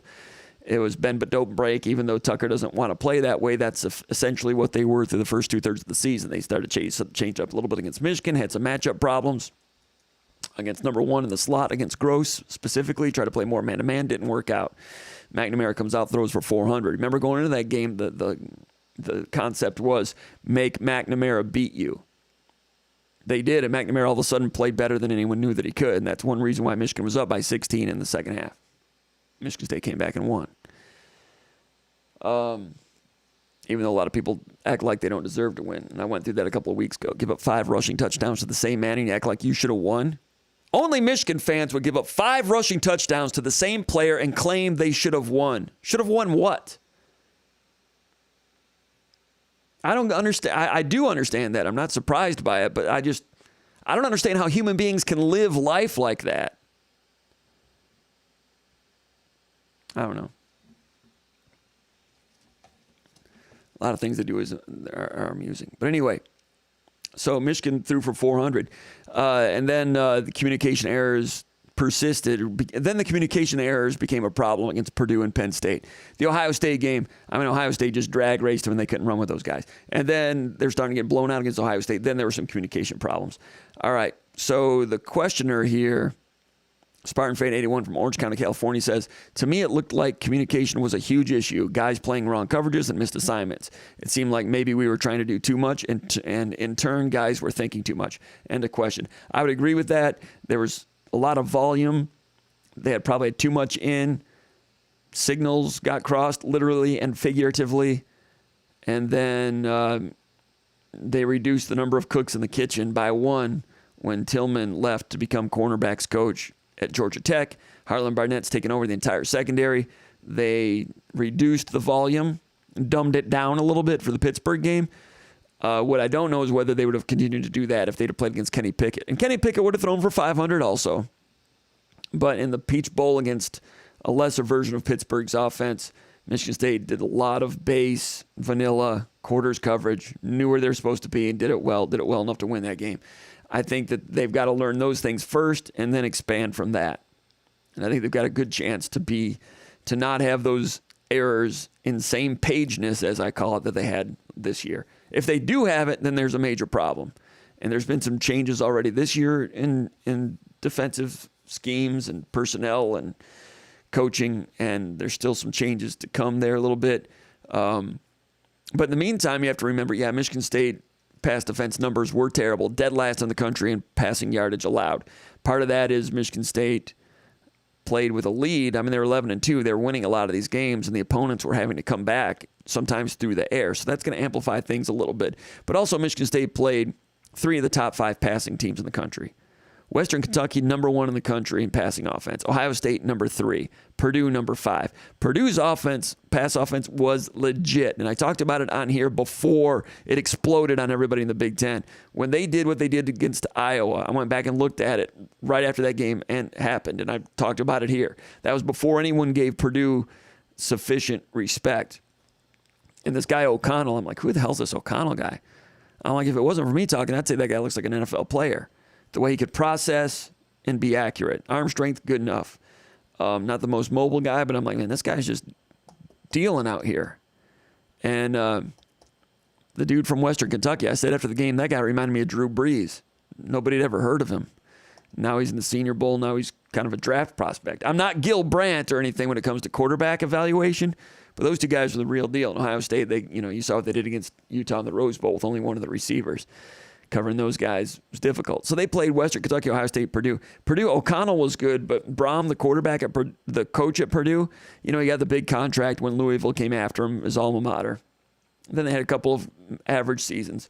This year, Brom showed me something at Purdue. What they did against Iowa. I mean, Iowa's pass defense was pretty good at that point, and they were just running concepts that Iowa couldn't get covered, which is rare for that zone defense. And broke loose some big plays against that defense, which nobody was doing against Iowa at the time. And then Ohio State, they put some numbers up against Ohio State. Then against Michigan State, I mean, Purdue just runs some concepts, some of those triangle concepts, and they deal to the open guy. And they were doing it up and down the field in the bowl game. Was that against Tennessee? And they won that game. They beat Tennessee. And Brom showed me something this year as an offensive tactician. Real deal. Impressed with him. And O'Connell facilitating it for him. So Purdue ends up number 5 in the country in pass offense. So Michigan State played number 1, number 3, and number 5. They also played number 10. Miami's number 10 in the country in passing offense. Maryland was number 13 in pass offense, averaging 304 per game. Now, I know. Maryland came in and threw for 350. They threw above their average against Michigan State. But Michigan State's playing 5 of the top 13 pass offenses in the country. Number 27 was Nebraska. Michigan State held Nebraska to 248. 6.8 per play, which is decent defense. Now, Nebraska rushed for about 190. Quarterback got loose for 1 or 2 of those. And Michigan State was very fortunate to escape with a victory against the Huskers. Special teams had everything to do with that. But yes, Michigan State's pass defense was bad, gave up a lot of yardage, but a lot of defenses would have given up big yardage with those 5 teams on the schedule.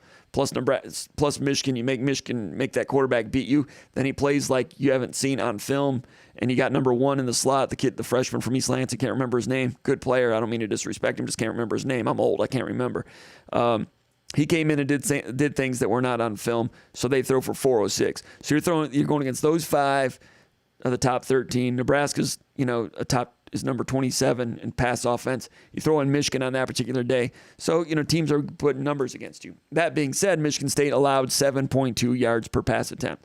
That's not great, but it's not bad. That ranks number 67 in the country, number 10 in the Big Ten, tied for 10, tied for 9th. It's not great, but not dead last in the country. So I don't agree that Michigan State's pass defense was terrible all year. I think it was terrible in the last 1/3 of the season, especially with the miscommunications. That was the part that was unacceptable. And these things I'm saying now are things I'm going to be repeating all the way up till September 2nd because it's going to come up every week. That's what people want to talk about. That's the way I see it. I need to go back and look at some things. The Penn State's a good pass offense too. They're number 25 in the country, but I kind of take that one off of this because that game was played in a snowstorm. Speaking of which, I've never really gone through that Penn State game and really broken it down. I broke it down a little bit, but no need to break it down. I just want to enjoy that thing, that snow game, and it remained the snow game of the entire football season, college or pro or high school that I'm aware of. That was the preeminent snow game of the year and one of the great snow games of the last 10 years. Am I wrong? It's Thanksgiving weekend, night game. It's Michigan State, Penn State. Michigan State, Penn State have played last game of the year frequently, so that's kind of a cold weather rivalry, which I think is great for the branding for both teams. I know Penn State's big about we're unrivaled. We don't have a rival. Get over yourselves. You're not that great. Shut up. But anyway, enjoy Penn State versus Michigan State late in the year, last game of the season if you're Penn State. I think it's great. It's great that that's a cold weather game. That's a cold weather game. You get a cold weather game, it's holiday weekend, you get snow. That's great. I'm going to sit down, have an adult beverage, and watch Michigan State versus Penn State. Maybe tonight. Maybe I'll do that tonight. I'm going to write that down. I don't know. I got to get up early tomorrow. I got to meet some people coming to town. Secondly, I still haven't watched. I got to watch the Purdue-Michigan game. What's going on with that? I got to get on Big Ten Live and maybe watch that women's game. Also, I've not watched Illinois versus Purdue yet from 2 nights ago. So I got a lot of things I need to do. Anything going on with hockey? I think there's a decent. I think the women's USA team's playing the Czech Republic tonight. I watched that USA-Canada women's game a couple nights ago. That was good. There's no checking, but those girls try to get away with a little checking, which is humorous. They don't get along. USA and Canada, they do not get along. And it's funny. And by the way, when USA plays Canada in women's hockey, every player for both teams played college hockey in the United States, women's college hockey. If there was enough money to go around, I'd like to see women's college hockey at Michigan State. Just me talking. Anyway, I got a lot of things I need to see. I don't know if I get time for that tonight or not. All right, so that's my diatribe about past offense, and I'll be repeating that more in the future. Question number 8, Sparta from Parts Unknown. He says, in the old days, coaches pursued alumni support for new and fancier training facilities, and they considered these physical improvements a necessity for elite level recruiting.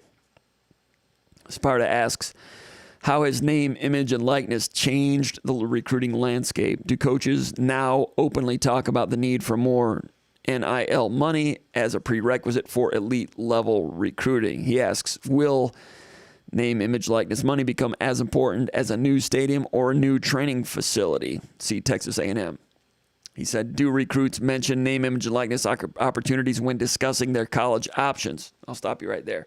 Yes, yes, yes, yes, and yes. And yes, recruits are starting to talk about those things. And yes, it will be as important as facilities. And I talked about this on the Stout show today because he was wondering about, Michigan State's financial relationship, sponsorship with Caesars. And also is it 3 Olive Vodka is now the official vodka of Michigan State Athletics? That's new ground. And he asked about that, and he's kind of freaking out about it. And he also mentioned Michigan State is running they lost $15 million in athletics in 2020, or was it 2021? 2020, I think it was. So on one hand, he's saying on his local talk show, which is an institution here in Mid-Michigan, I think it's a great show. It's part of my day every day. I enjoy being on the show on Thursdays and listening to the weekly guests and whatever Tim is grouching about that particular day. It's fun. And it's relatively harmless. It's not completely harmless, but it's relatively harmless. Anyway, I forgot what I was talking about. Stout was saying that, Michigan State lost $15 million, and then he's talking about why do they have an official vodka in so many words. I was on the show, and he asked me about it, and I said, well, remember you were saying earlier they lost $15 million, so you have to make up that money now. Here's the other key thing, is that for years, Michigan State, like every other athletic department, they go after key donors to fund things like facilities like you were talking about, and to fund coaches for recruits, to try to show recruits fancy bells and whistles facility-wise, and to show them the coaches that they're going to have and so forth. And just for the whole recruiting operation, you raise money for that. Well, now name, image, and likeness, you're going to go back to those same donors to fund name, image, and likeness. Now, you're not supposed to. I mean, legally, it's not drawn up that way. You're not supposed to go after your donors and say, okay, you're with, Snef Camp Dodge. You've been a donor. Why don't you just throw that money at and just sponsor all of our tight ends and running backs? You're not supposed to direct traffic like that, but that traffic is happening. So are we supposed to believe that coaches are just like letting it happen without their knowledge? No, they are making it happen. But as of now, it's kind of under the table across the country. That needs to happen for recruiting. You need to get your sponsors to put together name, image, and likeness deals for recruits. It's not legal yet, but the slippery slope is going to make that impossible to enforce and police. So that's where it's heading. So all those people that have been donating money to build facilities in the past, now you're going to those same people to fund the recruits.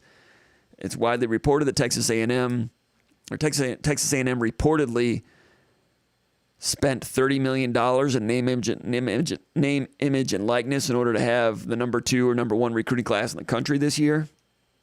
Are they going to do that every single year? Can Michigan State spend with A&M? I don't know if there's many programs that'll be able to spend with A&M and Texas and a couple of others. That's why Saban's so nervous about that. That's why he and Kirby Smart, we talked about that last week, are looking for guardrails on that thing because they know that all of a sudden Alabama's not going to be able to outspend people anymore. So Michigan State, so now you're getting those donors to pay for that for your recruiting. So who's going to pay for the facilities going forward? That money's got to come from somewhere because this money, all of a sudden, the donation money is going to recruiting. So you need new revenue streams. Enter Caesars. Enter 3 Olive Vodka. So it's not hard to figure that out. And I don't have an opinion on whether it's right or wrong. That's just the way it is these days. It's cost of doing business. Let's go over here to the comments and reactions area. Looks like Nils is standing us up tonight, but he had some important stuff he needed to do. So we'll give him a break this time. Let's go over here to the comments and reaction area, the chat area. Michigan State women with a victory over Michigan. Wow. Great win for Susie Merchant. She deserves it. That girl works hard. They all work hard, but she's a good gal. Bet your boots on that one. I think we got Nils checking in now. Call from Nils. To accept, press 1. To send a voicemail. All right, let's go to Houston, Texas. A big friend of SpartanMag Live and SpartanMag.com. Personal friend of mine for a long time. A good guy, one of the all-time great guys. The Wabash Cannonball, formerly of the Horn in Austin, Texas. Bringing him in, Nils Deco. How you doing, Nils? You doing all right? We're fantastic. It's 73 degrees here in Lake City, Texas. We're right next to Kima. We're like 5 minutes from NASA. So if Elon Musk wants to hang out, I'm here for him. Wow. 73 degrees. Sounds good, Sorry, man. I didn't mean to rub it in. I'm sorry. You're a big fan. I'm a big friend of yours, but sorry, it's nice here. It's 73 degrees. I'm glad that there's places like that exist so that you can escape and go get some warmth. But I'm hoping for temperatures under 30, and I want 2 or 3 more inches of snow here in the next couple of days so I can get out. You want hockey though. You want on Cumperoni Lake. You want some ice for Alex so he has one more year. Scar? Yeah, we were out there skating down there at pond hockey a couple weeks ago. Then we had a bunch of snow. We had a thaw and then snow, so it dumped a bunch of snow on top of the melted upper layer of ice. There's like 7 inches of ice. Then it melted on top. Then snow on top of that. So then you get snow, then slush that pretty much totaled the lake, probably for the rest of the winter. So we're very upset about that. I mean, so if you're ice skating though, are you saying this is not like Joe Louis or it's like Little Caesars? I mean, what do you think it's like? Is it like Olympic in 1935? I mean, what kind of skating surface do you have now? Like Squaw Valley in 1960? So we got a chance. You're telling me we got a chance. No, right now there's no chance. But it needs to get like really cold. But even so, Would Danton Cole approve? Well, the question is whether Buchagras would approve. He is like the all-time. Ken Manny's son. You mean Ken Manny's favorite son? Where in Ohio are they from? From Steubenville, where Jimmy the Greek and Dean Martin. That's where the line was established in the early 30s. Right. So all the gambling degenerates like yourself, like myself, I mean, it started there. Just ask Jimmy the Greek. Right. Buchagras would approve, because Buchagras, if you follow him on Twitter, people post their backyard hockey rinks or their pond hockey rinks. Now, this one does not have the goal on it or anything, but this is what it looked like 3 weeks ago. I'll put this up here. See if it comes up. There it is. You can't see it right now, Nils, but this is bigger than a basketball court, and that's when we only had 2 inches of snow. So that was a good 2 hours and a tank and a half of gas on the snowblower to make that work. And it's great. And being out there skating around, shooting pucks is really one of my favorite things in life. But then we had more snow. Now that's totaled. Don't say it's one of your favorite things. It is your favorite thing. It's way up there. Because if you're going down and there's a meteor hitting, that's where you want to be. We know that's where JC wants to be. It's all coming down. You're like, okay, I'm going down. I'm going to be on Golden Pond, and here's where I'm dying. You were exactly right. That's what I would do. That's where I would. Well, if other things were not available to me, I'm just saying you're all in. Here's where I'm going to die. I'm going to die in the Wigwam in Anderson, Indiana. If you look, they're going to revamp. It's the largest high school gymnasium. It's larger than Newcastle. They have about 8,900 seats, largest gymnasium in the United States. And as a basketball purist from Indiana, I'm going to have a heart attack in the Wigwam. I'm going to die right there. The 8,900 people. The Wigwam, where is that? Anderson, Indiana. Okay, yeah, that's the biggest one that's the biggest high school gym in Indiana. It was always number 2. They always said Steve Alford, Newcastle Chrysler, and Newcastle was number 1. But the Wigwam is the greatest high school gymnasium in the world. 8,900 people. I mean, go look at it. Bobby Wilkerson, who played on that 76 Indiana team that won the national championship. Troy Lewis. I mean, Kojak Fuller. I mean, you talk about studs. I mean, Anderson, Indiana was like Flint, right? In the 70s and 80s, like, you want dudes, that's where you go. I mean, Anderson, the Wigwam was where it all happened. I've seen it listed, on the wall there at the Spies Fieldhouse in Fort Wayne. They list the top 15 gymnasiums in Indiana. 14 out of 15 are all in Indiana. Yeah, that's a problem. The top 15 capacity high school gymnasiums in the country, 14 of the top 15 are in Indiana. What's the one that's not in Indiana? The one you went to in Dallas with Paul when McQuaid played that time. He didn't get the ball. Are you sure? Because that's not a high school gymnasium though, is it? Yeah, but they count it. They count it for some reason. It's 7,600. That doesn't count. South Dallas ISD is why. Because what? It's because it's an independent school district gymnasium that 6 or 8 schools play in, so they count that. It's the one of them. It's the only one that I know of. I might be wrong, but I think it's the only one outside of the 15 in Indiana. The one is in Texas or in South Dallas that you were at with Paul when McQuaid didn't get the shots he needed. Yeah, we were down there in Dallas for the Cotton Bowl either in 2014 or 2015, and McQuaid was playing. We went over there and watched him, and he got frozen out by his teammates. But that was interesting. That gym was down there in Texas. It was okay. It was new, but it was kind of industrial. I kind of felt like I was in the Soviet Union a little bit because it's kind of like a little. It had no soul to it. No soul. You go to a gym in Indiana, it's got a soul to it.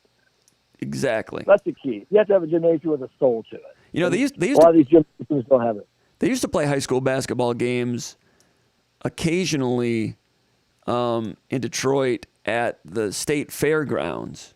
There's a little coliseum there where they would have the Shrine Circus. They'd throw a court on there, like when Joe Bear played for Detroit Southwestern against Detroit Kettering when they were real strong. They played there which I've been there, when I was a little kid for the Shrine Circus. And I heard they're playing basketball games there like when I was in high school. I'm like, man, that'd be a great place to watch a game. I never saw a game there, though. Callahan Hall is a great place to watch a high school basketball game where U of D plays. I don't know if I've been there in a long time. I mean, I can remember when Kalen Lucas played a big game there back when he was in high school. Anyway, the Wigwam is where you would be. I totally respect that. You're an Indiana guy from Indiana, and you're all about screening and bumping cutters and blocking out and floor burns and all those things. That being said, you probably were not happy with the way Michigan State played against Wisconsin and Rutgers. I'm sure you're concerned about your Michigan State Spartans, Nils Deco. I just wonder where this team came from. I think it's a maturity factor. I think that Michigan State's a year away, and Ron Harper's like 75 years old. Geo Baker's like 35 years old. I mean, it is what it is. I mean, in college basketball today, you got to be old, and Michigan State's that in between old, right? Marcus Bingham is not old. Gabe Brown's not old. Walker's not old. Christie's not old. Michigan State is what they are. They're a year away. If everybody comes back next year, in my opinion, and we've discussed this, Michigan State is a Final Four team. And guess where the Final Four is next year, Jim Comparoni? Where? H-Town, where yours truly lives. And we'd have one big party. All right. We would do SpartanMag Live from Houston if that happens. Oh, we'd be right in my backyard. We'd be swimming in my backyard. We'd be doing bag toss. I got the Michigan State. My son got me bag toss with Michigan State things in my backyard. I mean, you understand, we'd be on point. We're set up. We're 12 months away. You know what? Michigan State gets, if we can get Michigan State gets the Sweet 16, I'll get, Izzo is still the greatest coach ever. The following year, I think everyone needs to come back and get ready to make a run to win the whole thing. So I think Kentucky's going to win the whole thing this year because Calipari figured it out. That dude that gets 18 rebounds in the first half every game, Kentucky hasn't had that. No. I don't think anybody in the country has that. I think Kentucky wins the whole darn thing because Auburn can't shoot it. Like everyone's in love with Auburn. Those two guards can't shoot it well enough. And I think Calipari figured it out. I think Kentucky wins the whole darn thing this year. Oscar Ashwibe, is that his name? Yeah, he's like, dude, he gets 15 rebounds in the first 5 minutes. I don't know. He had 28 He against shoots somebody. like me is, like, underneath the rim. Hey, got another rebound. That's fine, but I mean, big if here, but if he gets in foul trouble, they've got not much behind him. Now they've had some injury problems. They got this other dude though that can affect stuff. I mean, yeah. I agree with you. I don't disagree. I don't disagree with you. Everybody can have problems with foul trouble. I mean, that's why Michigan State lost to Texas Tech because Aaron Henry got in foul trouble. If Aaron Henry that year, talking about the Final Four when Cassius Winston was a junior, lost to Texas Tech in the Final Four. That when Aaron Henry got his second foul early in the first half and then his third early in the second half, I think it was, that really upset Michigan State's apple cart. They didn't have much depth there, and that was the first time in weeks that showed itself with that foul. And Aaron Henry had foul trouble against Texas Tech. If he'd gotten in foul trouble in the first round against Bradley, guess what? Michigan State would have lost they would have lost to Bradley. It's a Final Four team that could have lost in the first round. And we've seen Michigan State teams lose in the first round that could have went further. You're talking about needing to get old next year if Bingham and Gabe Brown come back. I've talked to Izzo about that, and he says, yeah, we've got the scholarships open, but, probably not going to happen. Now, they'll talk about it, but that's where you have to, Bingham, if he plays as well as they want him to, then he can go pro. But if he doesn't quite get there, then you get with he's not playing any league like you say. What league is he going to play in? You're right. I mean, but tell him that though. You have to tell him that. I mean, they could never convince Aaron Henry that he was not a first-round draft choice. Then he finally had to leave and get to work on the other guys. But if they can get to Marcus Bingham and say, look, you're not going to get drafted. You can be in the G League. What do you make in the G League? Like 40,000, 35,000? I mean, it doesn't matter. No, this is why it matters. If you're drafted and play in the G League, then you get the minimum. I don't even know what the rules are, right? But today in college basketball, you could call up Matt Ishbia, pass the hat, and tell Marcus Bingham, look, dude, stay in college another year. We can put together six figures for you. Am I wrong about that? I mean, it's a wild west. I already spent Ishbia's money. I'm giving him almost $500,000. But I mean, I agree with 100%. I mean, ask LaVelle Blanchard, what would it cost for him to go to Michigan State in 1990? Yeah, I got you on that. But you're talking about, they're not, Michigan State's not an old team. Gabe Brown is a senior, Bingham's a senior, but Izzo's made that point recently. He made that point after practice today that they do have some older players on the team, but they're still low on experience. Bingham. They didn't play the last year and a half, though. That's the thing, though. You remember, they didn't play the last year and a half. And Malik Hall mentioned that he's never been a go-to player at any level in his career. Now he's having to be the go-to player, and he's taking that on and doing his best, doing a solid job. But Bingham is new still at this role, and really, He's a fifth-year guy, but or fourth-year guy, but and then Gabe Brown had to move aside when Josh Langford came back last year.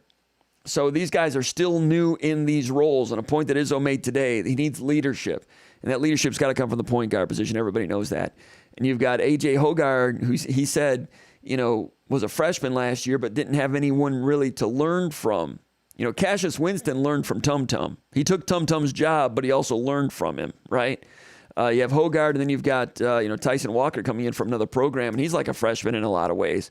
And he's really getting his confidence shaken right now. So that key point guard position, there's not only is a roster that's lacking in leadership in some ways and know-how and old experienced leadership, it's also lacking it at the most important position, the point guard position. But as you said a couple of days ago when we talked on the phone, also they don't have that guy with the wallet that says bad MF, like a Brandon Dawson, Andre Hudson. They need somebody with a wallet that says bad MF, and they don't have anything close to that right now. I mean, Julius Marble possibly could have become that, but that's not really his game. So they're lacking that elbow bicep power, which Izzo almost always has and finds a way to have on his roster. Doesn't have it this year, and it's not walking through that door. Antonio Smith, you think about it. You talk about a guy that, scored, I don't know how many points he scored, like 4 points a game, and he took a team to the Final Four and won 2, Big Ten titles. Izzo is all about being the tougher team. And so we have number 34 for Wisconsin, who's the toughest dude in the Big Ten, the guy that's played more games in the history of the Big Ten than anybody, our boy Davidson, right? So if you're a Caucasian dude like me or you, yeah, we don't like him. But, dude, he does shit. Excuse my French. He hits 2 3-pointers in that game. He's 2 and 10. Wisconsin dudes, how can you hate on them? They do stuff. Johnny Davis, Izzo is that Wisconsin guy. The problem is Izzo's from the northern part of Michigan, and he is attached to Wisconsin. He made the whole state better. It's all his fault. Him and Mariucci made Wisconsin basketball with Bo Ryan and Dick Bennett. It's both their fault. Because Wisconsin basketball for a Caucasian dude, and I'm not getting a race, I'm just saying, those dudes are tougher. I'm just saying, those dudes, how can you hate a Wisconsin guy? You're like, okay, they kicked our ass. And that's what they do. Yeah, now Davison, Izzo had an interesting point after practice today. He said Brad Davison, the guard for Wisconsin, fifth-year senior, was on the back line calling out all of Michigan State's actions and plays. And Izzo said that's something we don't have right now. I don't know if they can get to that. He'll be a coach at Michigan State or Wisconsin in like 2 years, because Izzo's going to go, hey, if guard doesn't hire you, I'm hiring you, because you are me 25, 30 years ago. Because Davidson, the dude, he hits those 2 3-pointers. You're like, okay, that was the difference in the whole game. I think it was 55-51 at one point, and then he hit that big shot, and there was a switch issue between Gabe Brown and Aikens, and that was the determining factor in the game. Yeah, it was 52-49. Bingham had just scored a real nice drop step score, and there's 4 minutes to go, and Bingham is rested because he just sat for 10 minutes because he wasn't setting good screens at the beginning of the game, sits, and then midway through the second half, all of a sudden Malik Hall starts taking over, so you leave him in there with Hauser. So Malik Hall plays 10 straight minutes. Before you know it, the team comes back. They were down 9 when Bingham sat. Then they're down 1. Bingham comes into the game, got his lesson there a little bit on the sideline. Now the lead's back up to 3 or 4. But Bingham is fresh as a daisy now. And there's 5 minutes to go. I told Konendyke, I'm like, look at Bingham, man. He's jumping around. He had that drop step scored. And I thought that's going to be the difference coming down the stretch. It didn't turn out that way. As you mentioned, cut to 52-49 on that drop step. Bingham's looking lively. Come back down, and Wisconsin answers.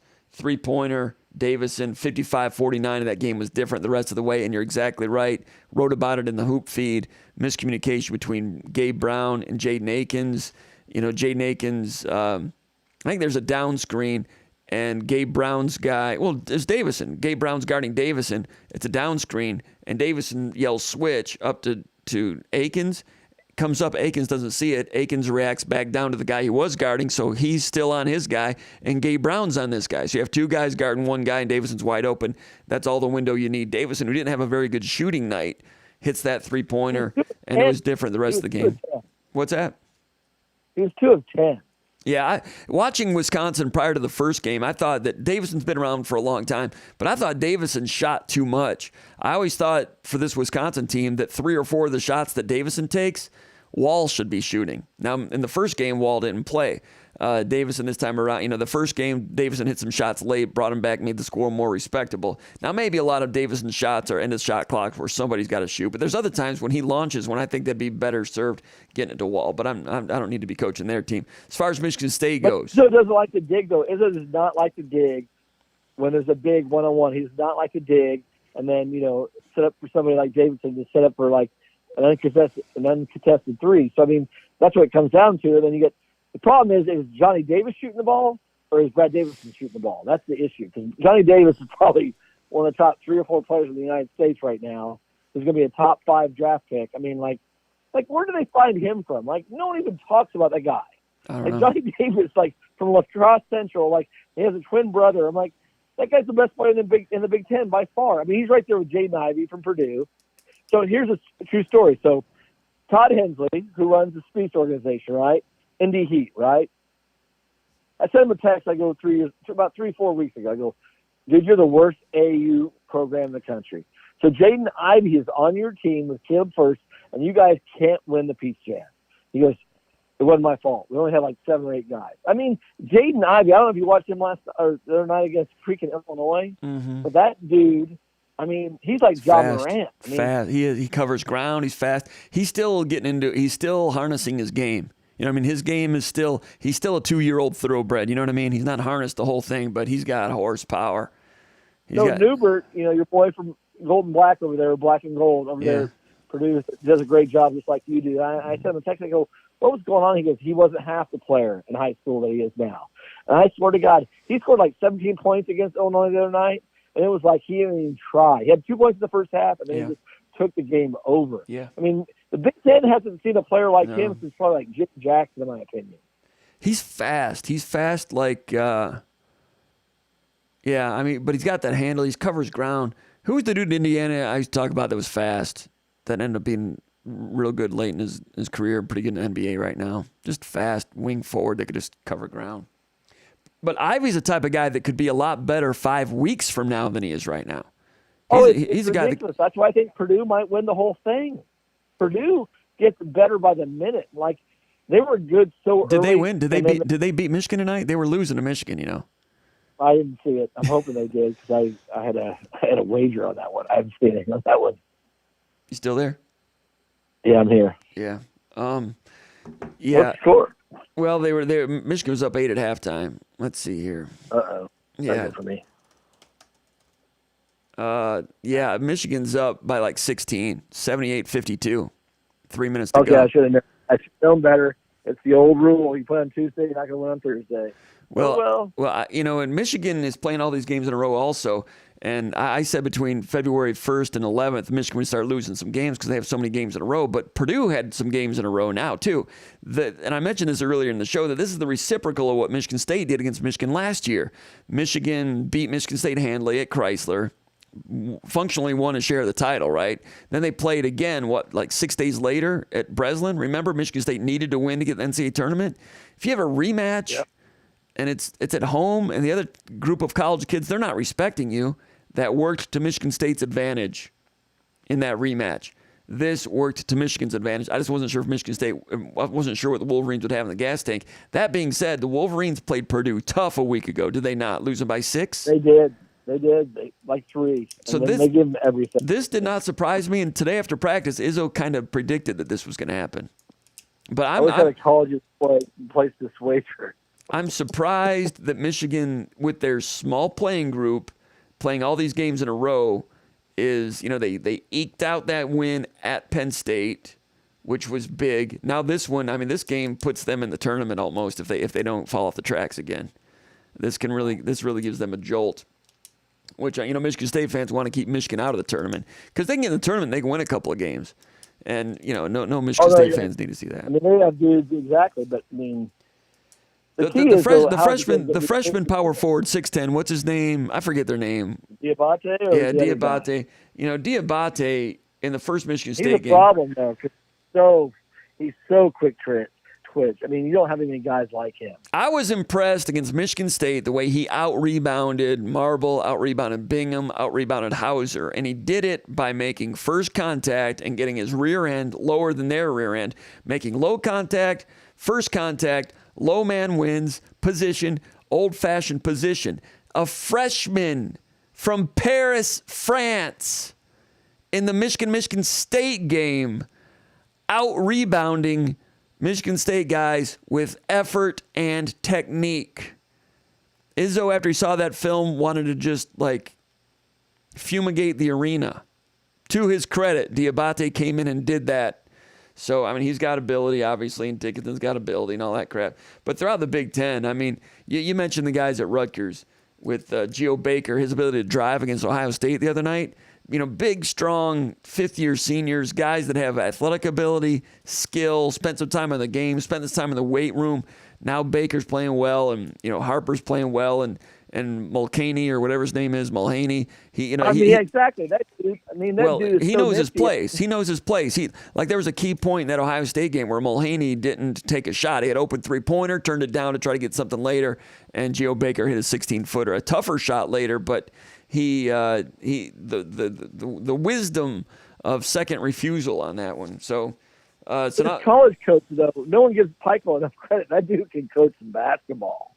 That dude is a stud. He's good, and they're 7-5 now, and Rutgers is putting together But a Rutgers resume now. is good for the Big Ten, though. If you're a Big Ten fan like me and you, like degenerate fans, like we like the Big Ten's all that matters to our lives. We want in the future. If Rutgers is good, then guess what? New York City's going to pay attention to it because no one cares about St. John's. That's the key, right? St. John's is never going to be what it once was with Lou Carnesecca and Walter Berry and Chris Mullins and Bill, and what's Bill's name? My buddy broke his ankle.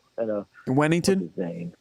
Yeah, he broke his ankle playing pickleball. Bill Wennington? But, so, Willie Glass? here's my thing. Exactly. Mark Jackson? 100%. Walter Berry? Rutgers can be that thing, right? If they're in the tournament, the state of New Jersey, they are so important.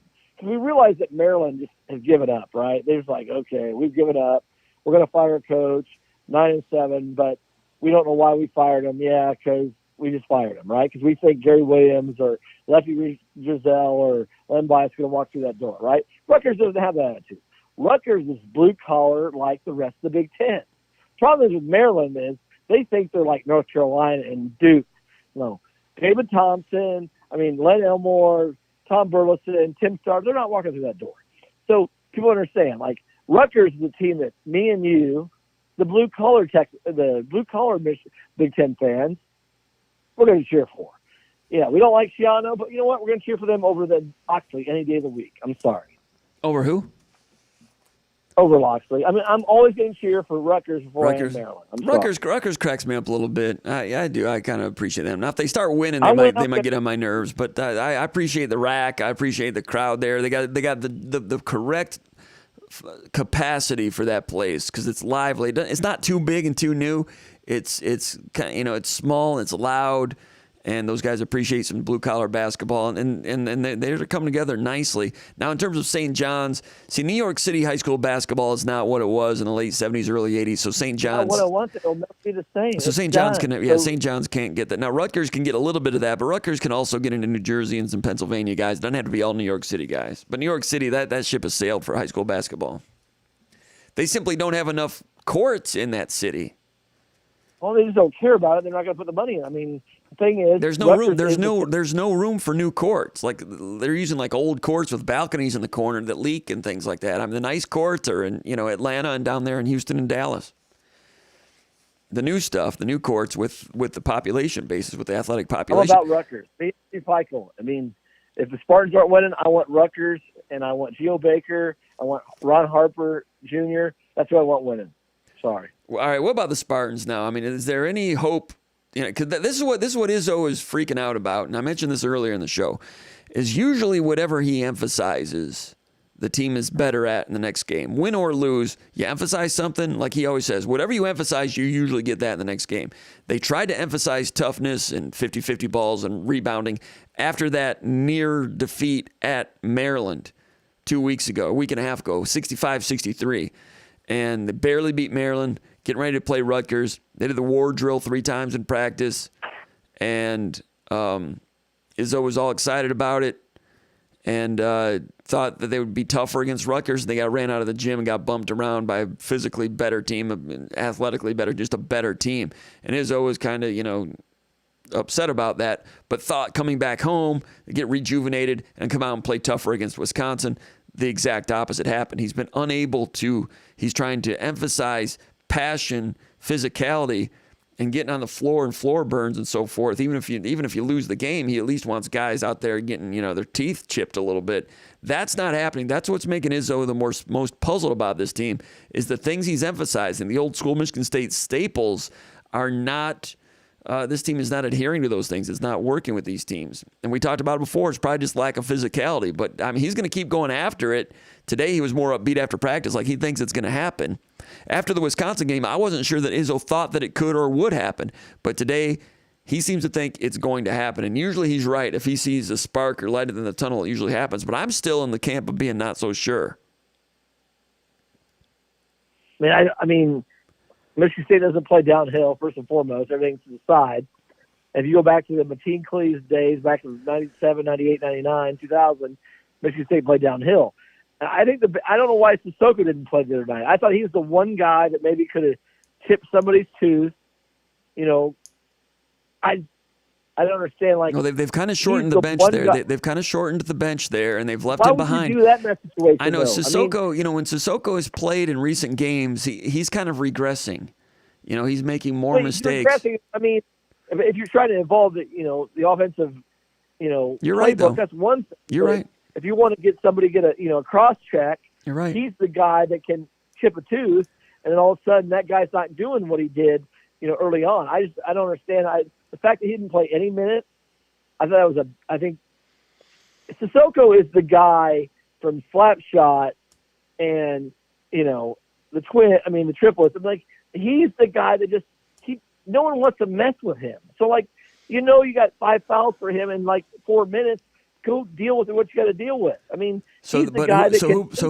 Who plays less then? Marble did not play well in that game, but Marble, you have to have him play because he might have one of those nights like he did against Northwestern. You just never know when it's going to be his night. So who play? I know. How many minutes are going to play those two guys?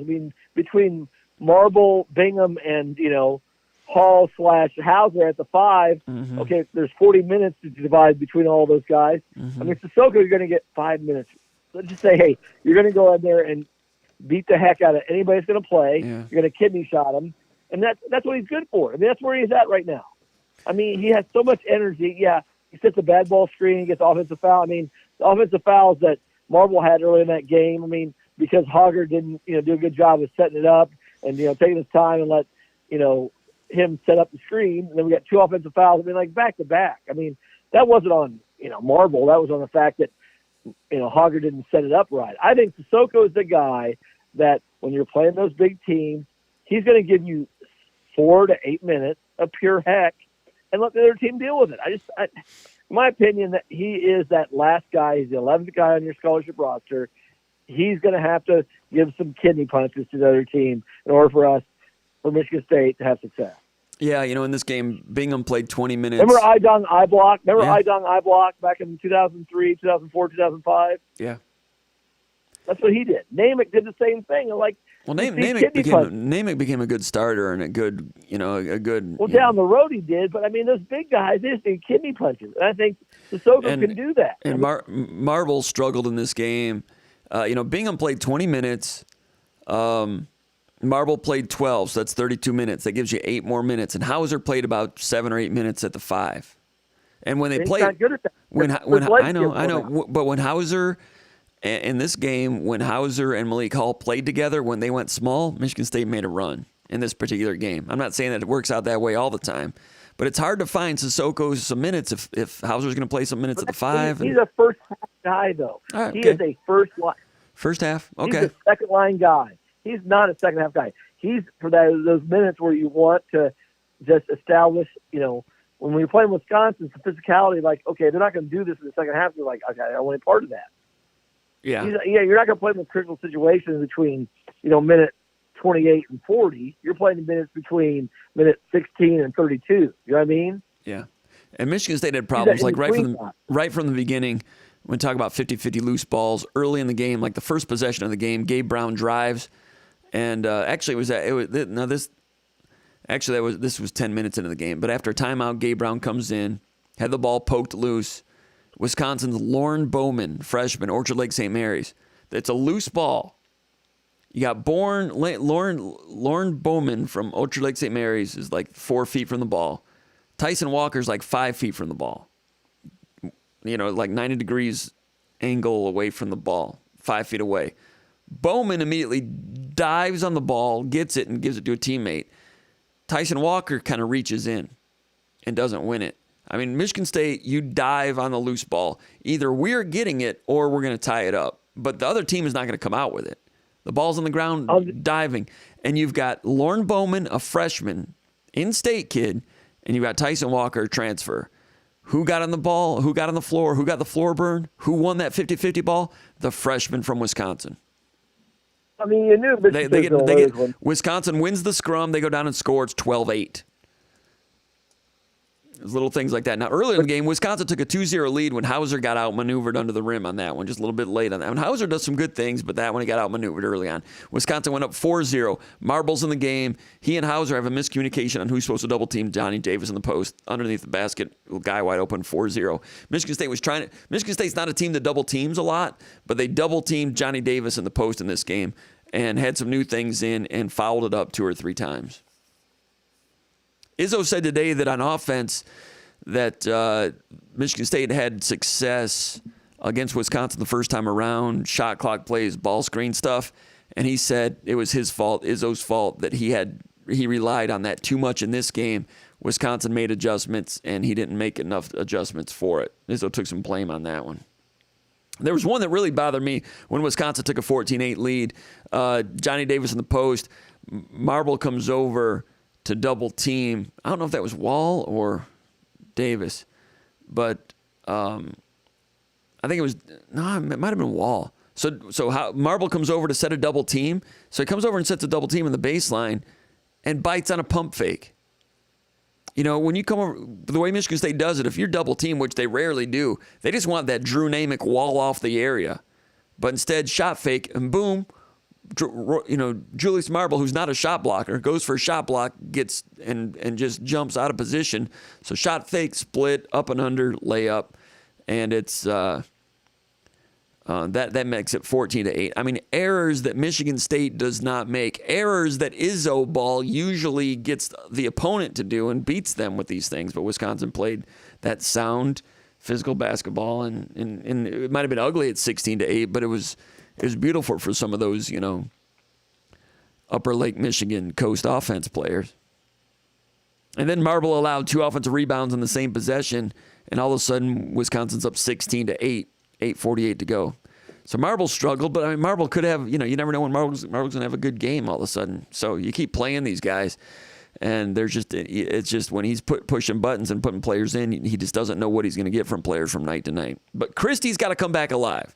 Christie's been, off the mark a little bit. He's spoken. Tired, though. I mean, okay, so he missed free throws late in that game. Remember? Yeah. I mean, Christie's tired. That's the whole thing. I mean, he's playing way too many minutes. You can just see, though. I mean, you go back to that play against Ron Harper. I mean, he's young. I mean, he's barely 19 years old. I mean, that's the thing about Michigan State. Is like your most talented player, right? Max Christie he's arguably the most talented player by far, right? Yeah, we're going to talk. We're going to get back to football here in a moment. But go ahead, Nils. I'll let you go. I'm going to let you go, but I'm just saying. I think if you look at the physicality of it, Michigan State's not there yet. We've talked about this before. In 12 months, Michigan State might be a Final Four team. This team this year might be a Sweet 16 team unless they can learn to play like they did at Wisconsin, early in the year, and they were really physical. I mean, that was the most physical game they were all year, and they took it to Wisconsin. They have not done that. They took it to Wisconsin. The first game they won with transition offense and skill. It's rare for Izzo. They were to the point first. I mean, they were to the spot first. That's what Izzo's about. Be to the spot first, initiate contact, and the rest of the stuff will take care of itself. They haven't been like that. They're reacting right now. They're taking the blow. Izzo's all about initiating the blow. That's who he's been since 1997, and that's who he is. You create the contact. Don't let the contact create you. And that's the problem with this team right now. Michigan State doesn't create the contact. And they take it and they get their tails kicked. They do. They take it. They don't initiate contact. They're not winning contact. It's rare for Izzo to be caught with a roster that he oversees and put together that does not have any enforcers. I mean, he puts great premium on having enforcers. Pierre Brooks is the guy, though. I mean, if you think about it, Pierre Brooks, hey, Pierre Brooks, let's see what you can do for 16 minutes because you're kind of chunky. Let's see what you can do for 16 minutes and just see if you can, kidney punch some people, and see what happens. I mean, I think Izzo has to do that and say, okay, who's the physical guy I have out there? Oh, Pierre Brooks is that guy, right? Well, he's a youngster still. I mean, he's got some. He has what he isn't though. Well, what can he become? It's like, hey, be that dude. Like no one wants to play you, right? Well, down the road maybe, but right now he's not going to be that guy. He can do a few things here and there. You got to figure out something because you're not very good the last 4 out of the last 7 games. You're not like what you want to be. I mean, I agree. I mean, Izzo is what Izzo is. He's like, if you're not tough, you're not going to play for me. And Pierre Brooks looks like to me he could be a tough guy. And Tyson Walker, he can be a tough guy at some point. But even Draymond Green didn't play much at first half of his freshman year. I'm not saying that this guy's that guy. Generation. Let's talk about real generations. We're not talking about the same kind of deal there. Yeah. We're talking about a different deal. We're talking about a group. You got 13 dudes. Like, okay, who can get us to second weekend? I'm like, Michigan State hasn't even figured that out yet. Yeah, unfortunately, Michigan State needs to be hot to do that. There, in other years, and you've got to be hot to make a run anyway, but in other years, they've been able to make a run whether or not they're hot because defense and rebounding usually travels, but not right now, not with these guys. And it's tough. I'm trying to get Tyson Walker's stats for the last few games. I can't find it, but I got a question here from Matt McClough. He says, what's your take on Tyson Walker? He's been a ghost for the last month or so. Michigan State's offense have suffered because of it. That's a great point. I expected Walker to be further along. Instead, he's kind of like regressing and only played 12 minutes in this game, a season low for him, I think it was. And, he missed that little 6-footer in the lane. Then he missed that other one off the back iron. They took him out. Then he had that turnover late in the game when he pushed it 1 against 5 and dribbled off his foot. I mean, Izzo says he's a guy that kind of gets down on himself when he starts making errors, and now he's in a downward spiral. That's one thing I expected point guard to be much better than it was last year. Now it's coming back to where it was last year, and there's only so much you can do if you don't have the point guard running well, but also you combine that with physicality going down the drain, and that's why Michigan State's lost 2 straight, and they're lucky it's not 3 straight. Could be 3 straight on Saturday. Go ahead.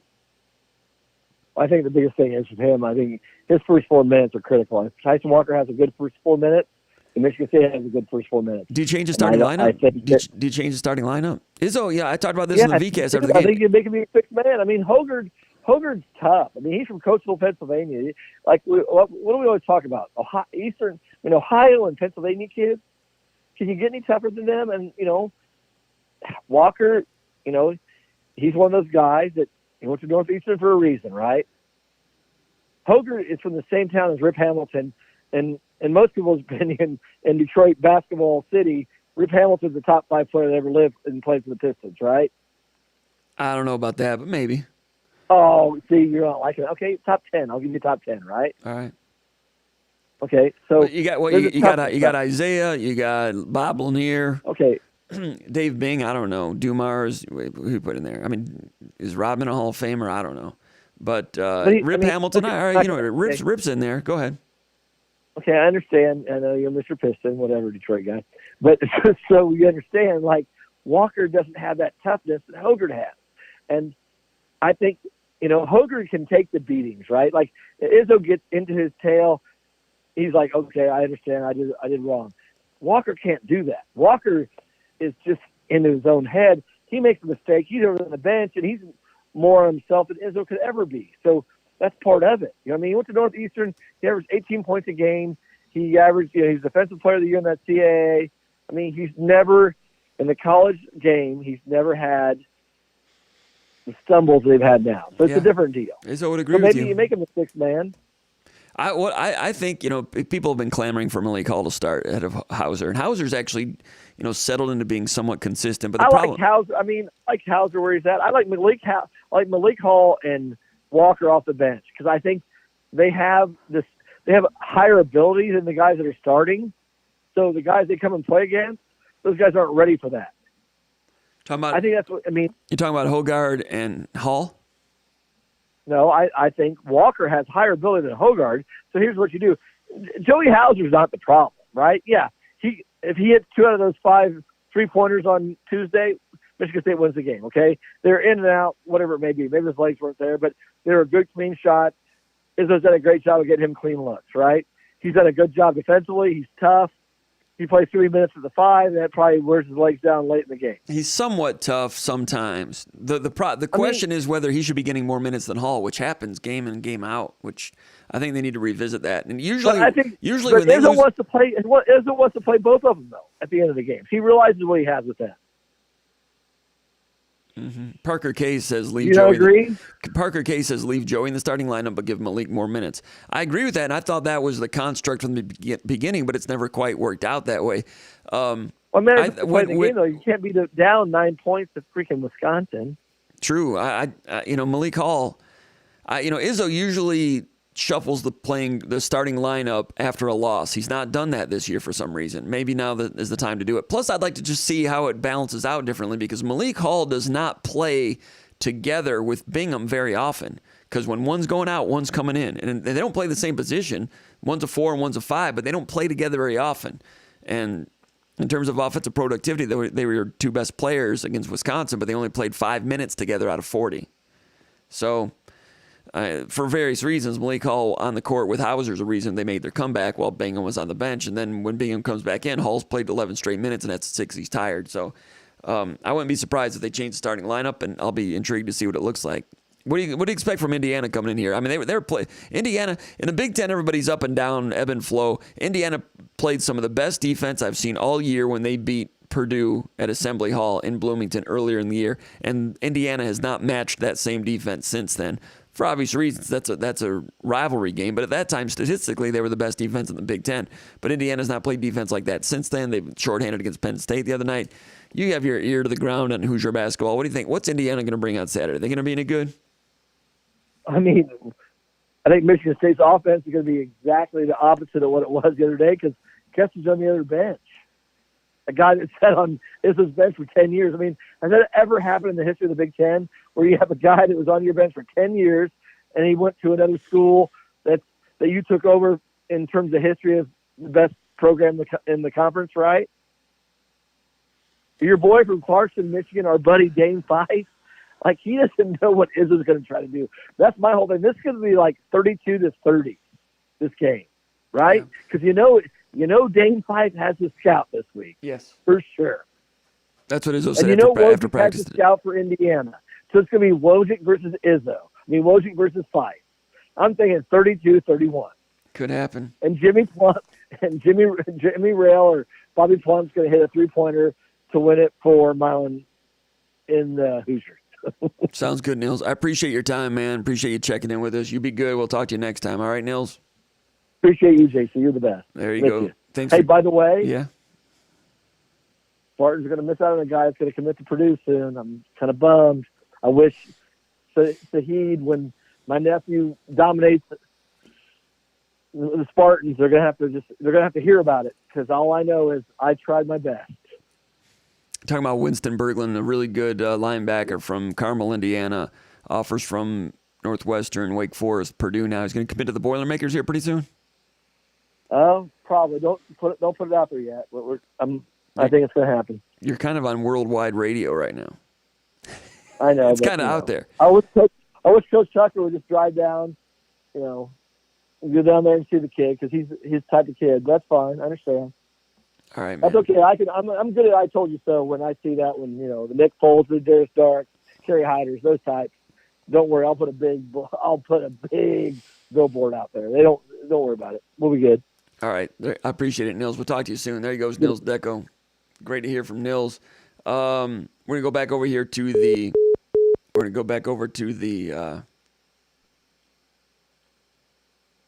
where's the practice field at? I don't want that one. Go this one. This is the one we want right there. Let's go with this one. Going back to the mailbag. Oh, continuation of the question from Sparta from Parts Unknown. He says, will Michigan State see results, tangible results from the NIL platform? Talked about that earlier. He says, on a different topic, what are the odds that Michigan State gets a high-caliber offensive line from the portal, transfer portal? What are the odds Michigan State gets a high-caliber offensive lineman from the portal? High caliber. All right, first of all, high-caliber offensive lineman. Michigan State's looking, and they're going to be involved. They'll get one or two from the portal offensive lineman, I would think. Right now we mentioned Brian Green, 6'3" center. He's going to be in there. He'll be visiting Michigan State. I think the other one's Arizona State and Virginia. I think maybe one other one. As far as Brian Green goes, he only played 7 games this year, had an injury. I'm not sure what the injury was. Pass blocking grade was 61.4. Played hurt a little bit. Run blocking was 58.8, according to Pro Football Focus. Now, the year before, in 2020, he played every snap of the season for Washington State in the COVID-shortened season, and he was honorable mention All Pac-12, third on the team in pass blocking, third on the team in run blocking. His pass blocking was 75.7. His run blocking was 68.7. All right, those grades, what do those equate to in terms of players that you're familiar with at Michigan State? 75.7 in pass blocking, that's about the same as Kevin Jarvis, about the same as Matt Allen. Matt Allen was 76 in pass blocking this year, so Brian Green pass blocking 75 the year before. So kind of Matt Allen in terms of pass protection, according to Pro Football Focus. In terms of run blocking, in 2020, it was a 68.7, which again is almost exactly the same as Matt Allen. Matt Allen was 68.7 this year in run blocking. So his grades as a center, very, very similar to Matt Allen. So it's somebody that can come in and, so is that high level or is that functionality? I think that's kind of functionality. So in terms of getting a high level guy in the portal, they're looking, Jarrett Horst, we thought could be a high-level type of guy. He ended up being somewhat functional left tackle. Functional left tackle, don't sneeze at that, though. That's hard to come by. That's a nice asset. Question number 9, Bill from Byron Center. He says a couple of weeks ago on a previous broadcast, you mentioned that you asked Coach Kapilvik about the younger offensive linemen and how their development was coming along, particularly who is standing out that may contribute among young players that could contribute to the 2 deep next year. He mentioned 3 names, and I couldn't remember who the other 2 were. He's asking me if I can remember who they were now. The guys, we mentioned Brandon Baldwin, the junior college transfer. Athletically, he's got some size. He's a guy that has a chance. Got to watch more of him this spring. And he thinks, Kapilvik says Spencer Brown is coming along. And I would agree with that. We talked about his performance in the Peach Bowl. Spencer Brown came in, started at right tackle, and he was solid against some good pass rushers. One of the best pass rushers in the country, and Baldonado went head-to-head against him, and Spencer Brown was solid. He really grew as a player in that one. Now, the obvious candidates other than them are the players that we need to know more about in the spring, the guys that Kapilvik mentioned, Gino Vandermark, Kevin Wigington, and Ethan Boyd. Those are the 3 that he wants to wait and see more in the spring. I'm sure he has opinions on those guys, but doesn't want to put it out there right now. So, the poster here, Sparta, says the obvious candidates would be Boyd, Dallas Fincher, and Wigington. So actually it's Vandermark, Wigington, and Boyd. As far as Fincher goes, he says since Fincher is now entering his 3rd year, is this a make or break year for him? Yes, it is. So Fincher, we're not hearing a lot about him. We've not seen him get on the field yet, so that's not a great indication thus far. So yeah, Fincher needs to have a big spring. We'll have to wait and see on that. I don't know if that's a stock on the rise guy or not. I'd be more interested in Vandermark and Ethan Boyd, Spencer Brown. We'll see on Wigington. We'll see on those guys. Fincher's been around longer, but he's made less noise. That's not always a great sign. Question number 10, Spartoons89 from Duck Lake, Michigan, over by Marshall, Michigan. He says, with all the defensive ends we've seen Michigan State be interested in recruiting, how many will Michigan State take, and could some move to defensive tackle? All right, how many is Michigan State going to take? I don't know, maybe 3 or 4 or something like that. They've got a commitment from DePape. the defensive lineman from Iowa. We profiled him last week, ran some film on him. Guy's got some horsepower, does some good things, pass rush ability. I think he's somewhere between like Jacob Panashuk and a Jim Szymanski type of guy with some strength to him. If you remember Szymanski back in the early 90s, if you guys are that old. Other defensive ends Michigan State's in on. Caleb Herring, 6'5", 210, out of Murfreesboro, Tennessee. This is a four-star guy, number 122 in the country, so that's going to be competitive. Stand-up type of defensive end. A.J. Hoffler, 6'5", 235, four-star, number 24 player in Georgia, College Park, Georgia, Woodward Academy. And Cameron Lenhart, 6'3", 240, number 242 from Bradenton, IMG. Lenhart could morph into a different position at 6'3", 240. As far as the five-star kids, you're probably aware of David Hicks, 6'4", 255, Allen, Texas, number 2 player in the country, number 1 strong side defensive end in the country, David Hicks Jr., number 1 player in the country, Allen, Texas. Michigan State's in there because of Brandon Jordan, but it's going to be very competitive. I mean, A&M and Longhorns, they're going to be engineering and mobilizing all their name, image, and likeness muscle. But Michigan State's in there. Tucker's in there swinging the big bat with the big boys. He's got Brandon Jordan with him now. I mean, that's ballsy recruiting that Michigan State's never done before. Go down to Texas and try to get the number one defensive end in the country. Can they do it? I don't know. These are experiments and rocket ships being blasted off that I've never seen before, so I'm not really sure where they're going to land. But it's a different Michigan State. Same thing with Jaden Wayne, 6'6", 245, Tacoma, Washington, number 9 player in the country, number 2 strong side defensive end. So they're going after number 1 defensive end in the country from Texas, number 2 in the country from Washington. Mix and match either way. So Michigan State's in there. I'm not going to sit here and bang a bunch of pot and pans together and rave pom-poms and tell people that the world is changing and it's great and they're going to do all these great things. I'm a wait-and-see type of guy. I've been doing this for 30 years. I've seen a lot of recruiting efforts go out strong, but then the tide kind of comes back in. But I've never seen it with this type of kinetic potential. So we'll wait and see.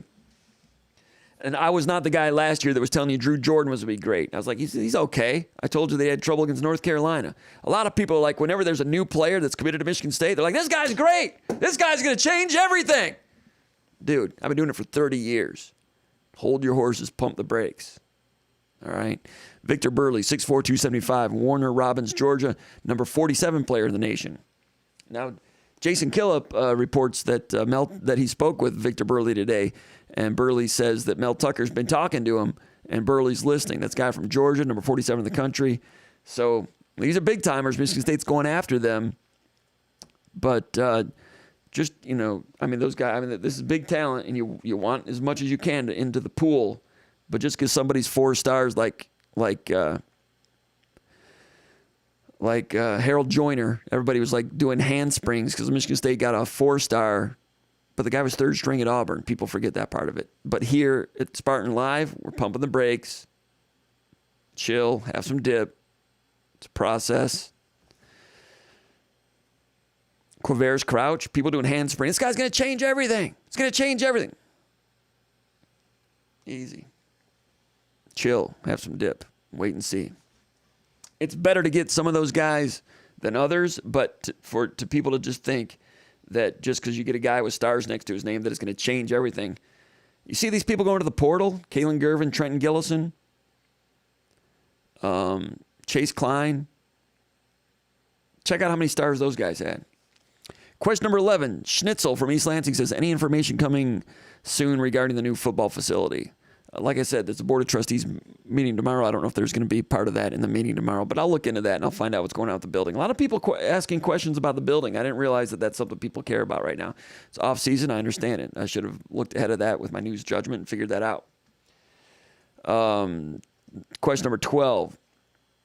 Sparty from Pawleys Island, South Carolina says, hey, Jim, thanks for all you do. Wondering what the quarterback recruiting strategy is with the recent pickup of Bo Edmondson and with Caton Hauser already in the fold. He says, do you think they are thinking they are out of the Dante Moore sweepstakes, or are they figuring one is in the hand is worth 2 in the bush, so to speak? I guess it's a good problem to have, but it's possible. Is it possible to have too many quarterbacks? We've come a long way since the Burt Vaughn, Clark Brown, Brian Clark days. Sparty from Pawleys Island, South Carolina. Check out the big brain on Sparty. Check out the big brain on Sparty. Pawleys Island, South Carolina, down there on the coast in the sunshine. He has time to come up with these questions and pontificate and think about the good old days and the bad old days. Thanks for contributing. He's a regular contributor. We appreciate Sparty from Pawleys Island, South Carolina.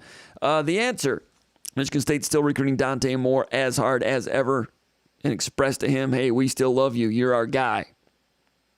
Because they were a little puzzled. The Moore camp was a little puzzled because, in my estimation, Michigan State had become the team to beat for Dante Moore. And Dante Moore is a big-time quarterback talent. Big time. I don't say that about all of them, but he's just more equipped and different than Michigan State's had some good quarterbacks that have come to campus in recent years. Peyton Thorne, Lewerke, Connor Cook, Jeff Smoker,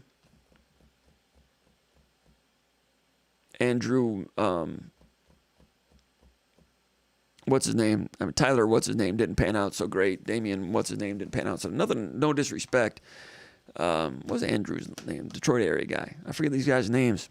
I'm tired. I'm on the air. Can't think of it right now. Anyway, this guy Dante Moore is more equipped than all of them, except for maybe Smoker's different, but Dante Moore's at a different level than these guys. Let's see what he does this summer and into next season, but Dante Moore's different. I got to put in some. I got to go back and watch him in the playoffs too. I never got a chance to watch that DeWitt game. I think I've got that on DVR. I got to check that out. But Dante Moore's different. He's at that Clemson, Ohio State, Georgia level, in my opinion. He's different. So State's in there, and I think Michigan State's a team to beat for them. I'm not saying Michigan State's in the lead. I'm saying Michigan State's got as good a chance as anybody. How's that? As good a chance as anybody, and growing. So then they take Edmonton, and the more people are like, wait, what's going on with this? Andrew Maxwell, thanks, Jake. Kirk Cousins was pretty good. Thanks, Salim. Kirk Cousins was pretty good. But Kirk Cousins coming in as a 2-star. We were talking about him on SpartanMag.com. Saw him at camp. We're like, this guy's pretty good.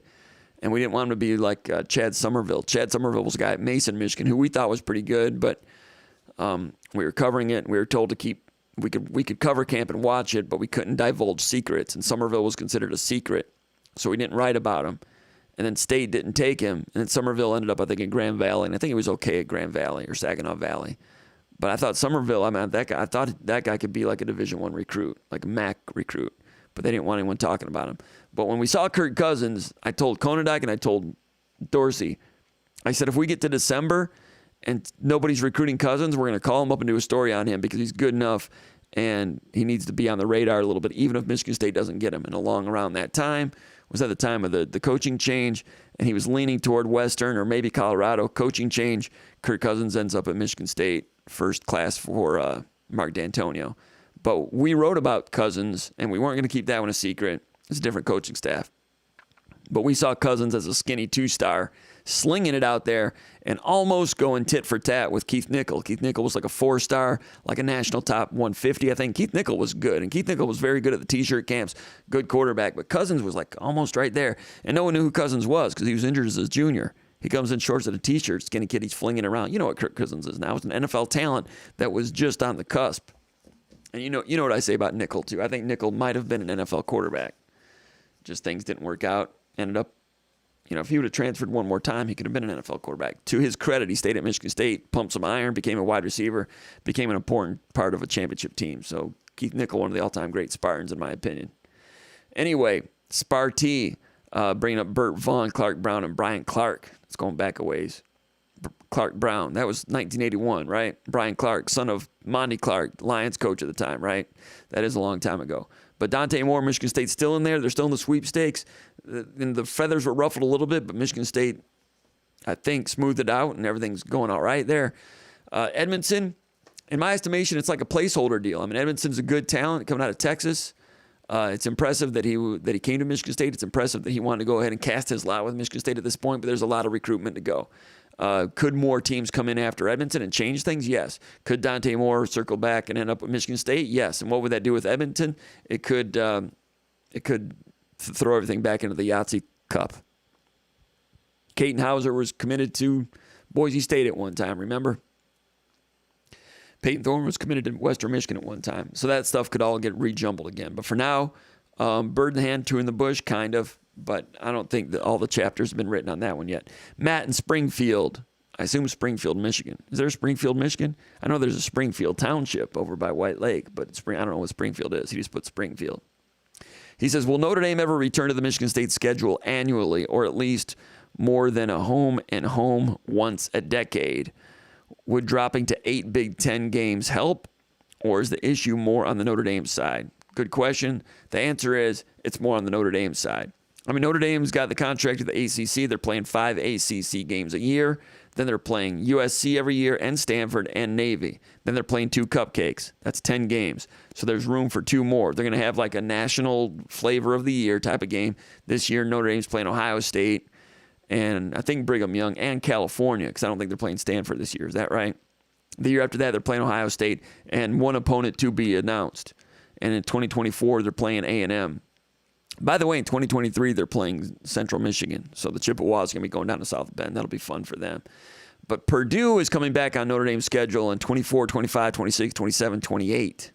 Then the Hoosiers are on the schedule in 2030. So Michigan State's just kind of SOL there a little bit, because Michigan State and Purdue have both played Notre Dame over the years. Michigan State plays them for the Megaphone Trophy. There's a lot of history there. Notre Dame has played Purdue over the years. Not as much history. They played for what, the old Shillelagh Trophy or something like that? The Shillelagh, whatever it is.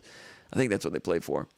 That's an in-state rivalry, but Purdue's coming back on the schedule. So why do they want Purdue instead of Michigan State? I'm not sure. Maybe they think Purdue is an old opponent, it's a Midwestern opponent, it's a rivalry game, but they think maybe Purdue year in and year out does not have the program horsepower that Michigan State does. They've lost a lot of games to Michigan State over the years, and that's kind of a pain in the rear to them, I would think. I think that's part of it. Now, Michigan State thought they had a handshake agreement with Notre Dame for, I think, 26 and 27.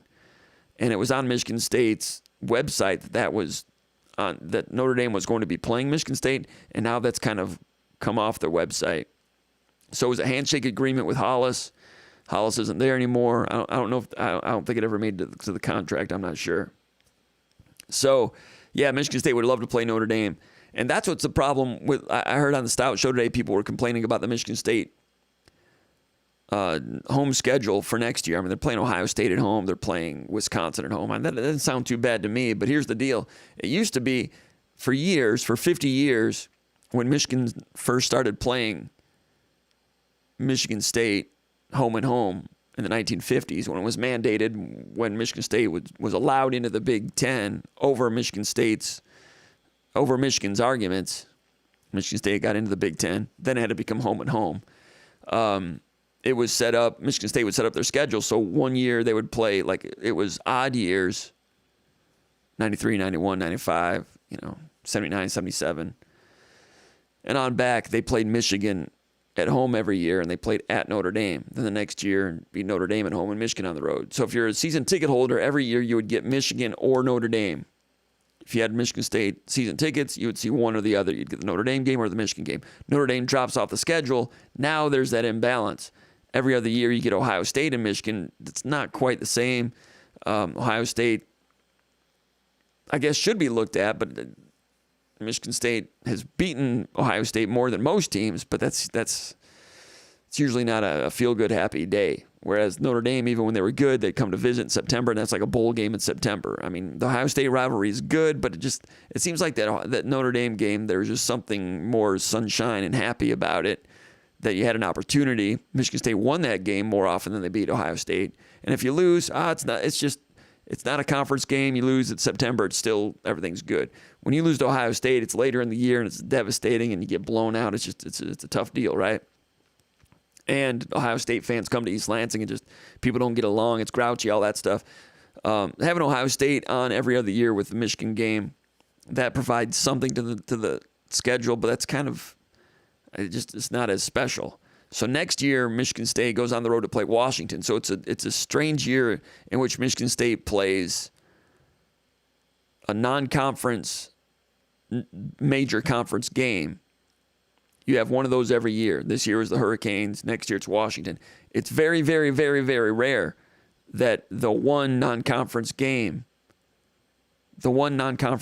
game is on the road back-to-back years. So 2 straight years you don't get someone interesting coming to the stadium. 2 years ago, Miami was supposed to come to Spartan Stadium, COVID, and it was canceled.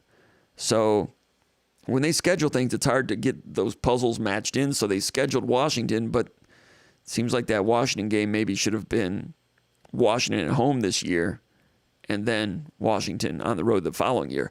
But Washington played the Wolverines. Was that this year? Was that in Ann Arbor?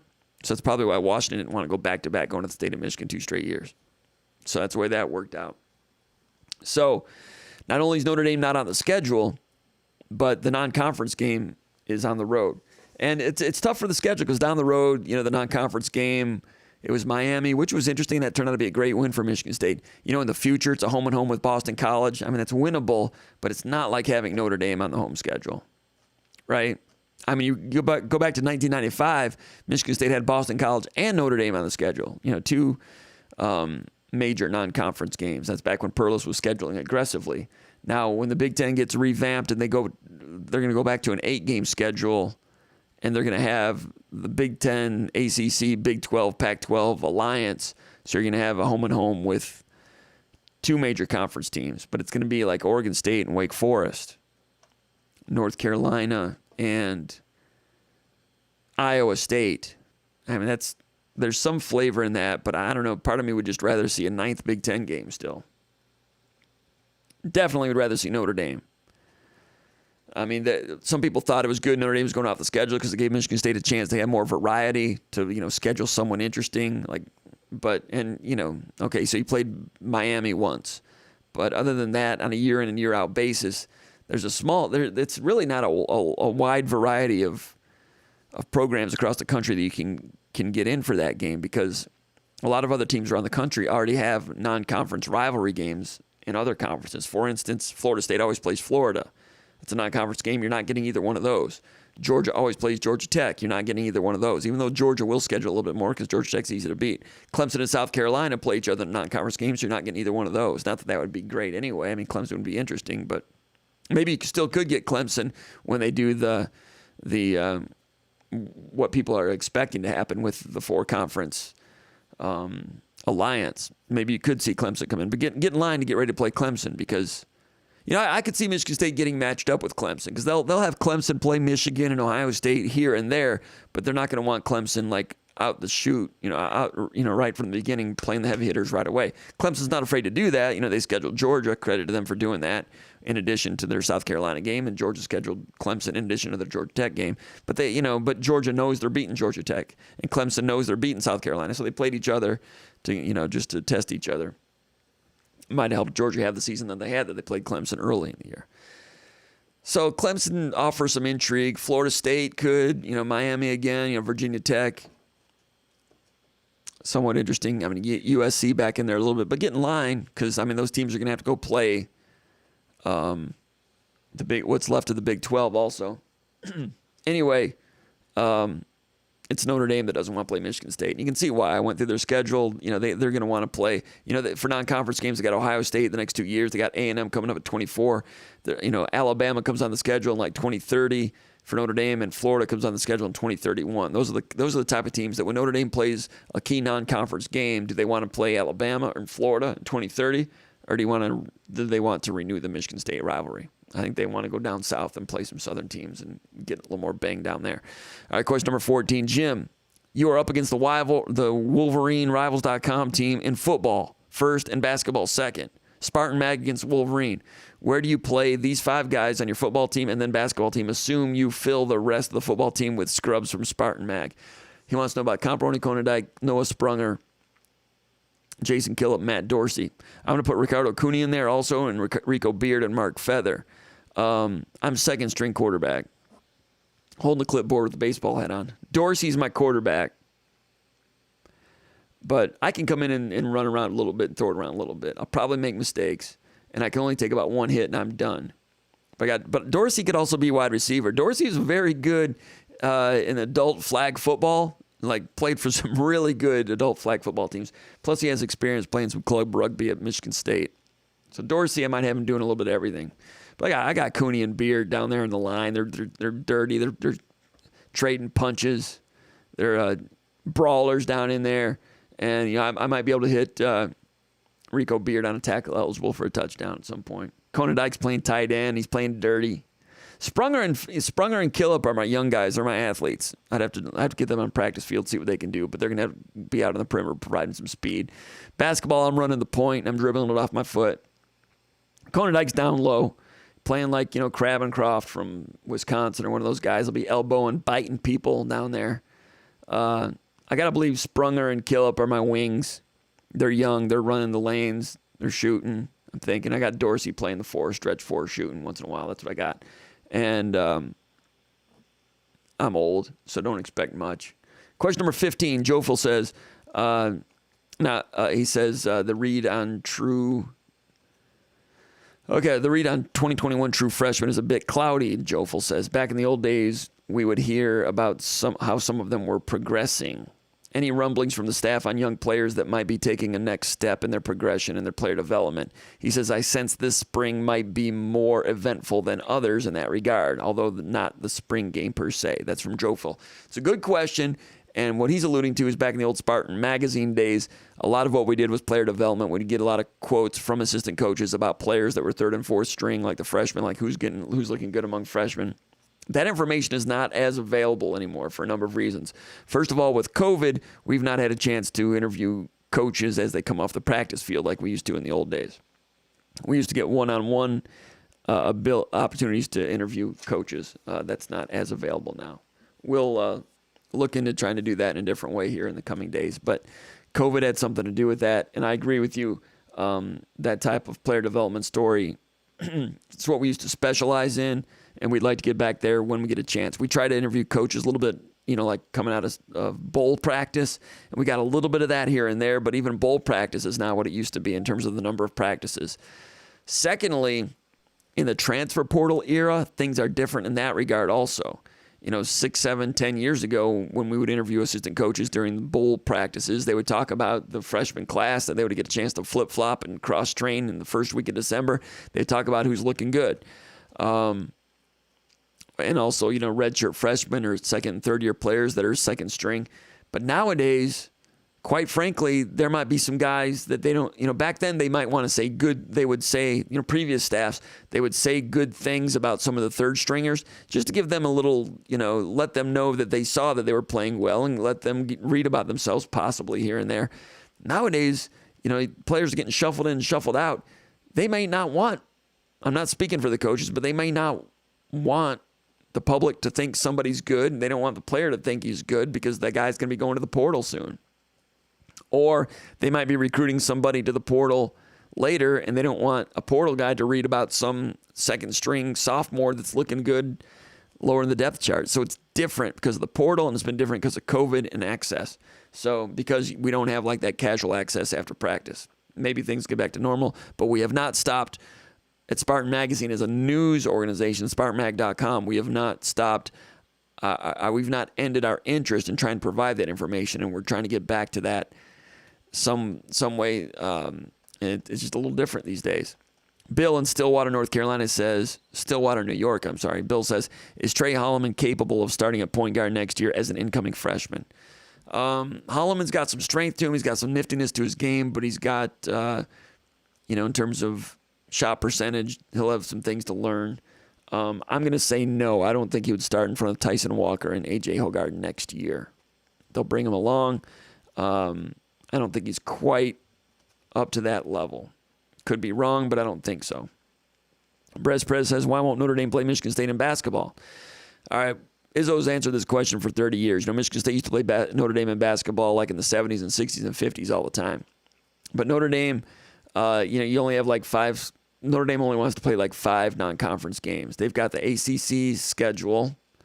So, back in the old days, Notre Dame was independent looking for teams to play. And it was cheap to bust to Michigan State, play home and home every other year.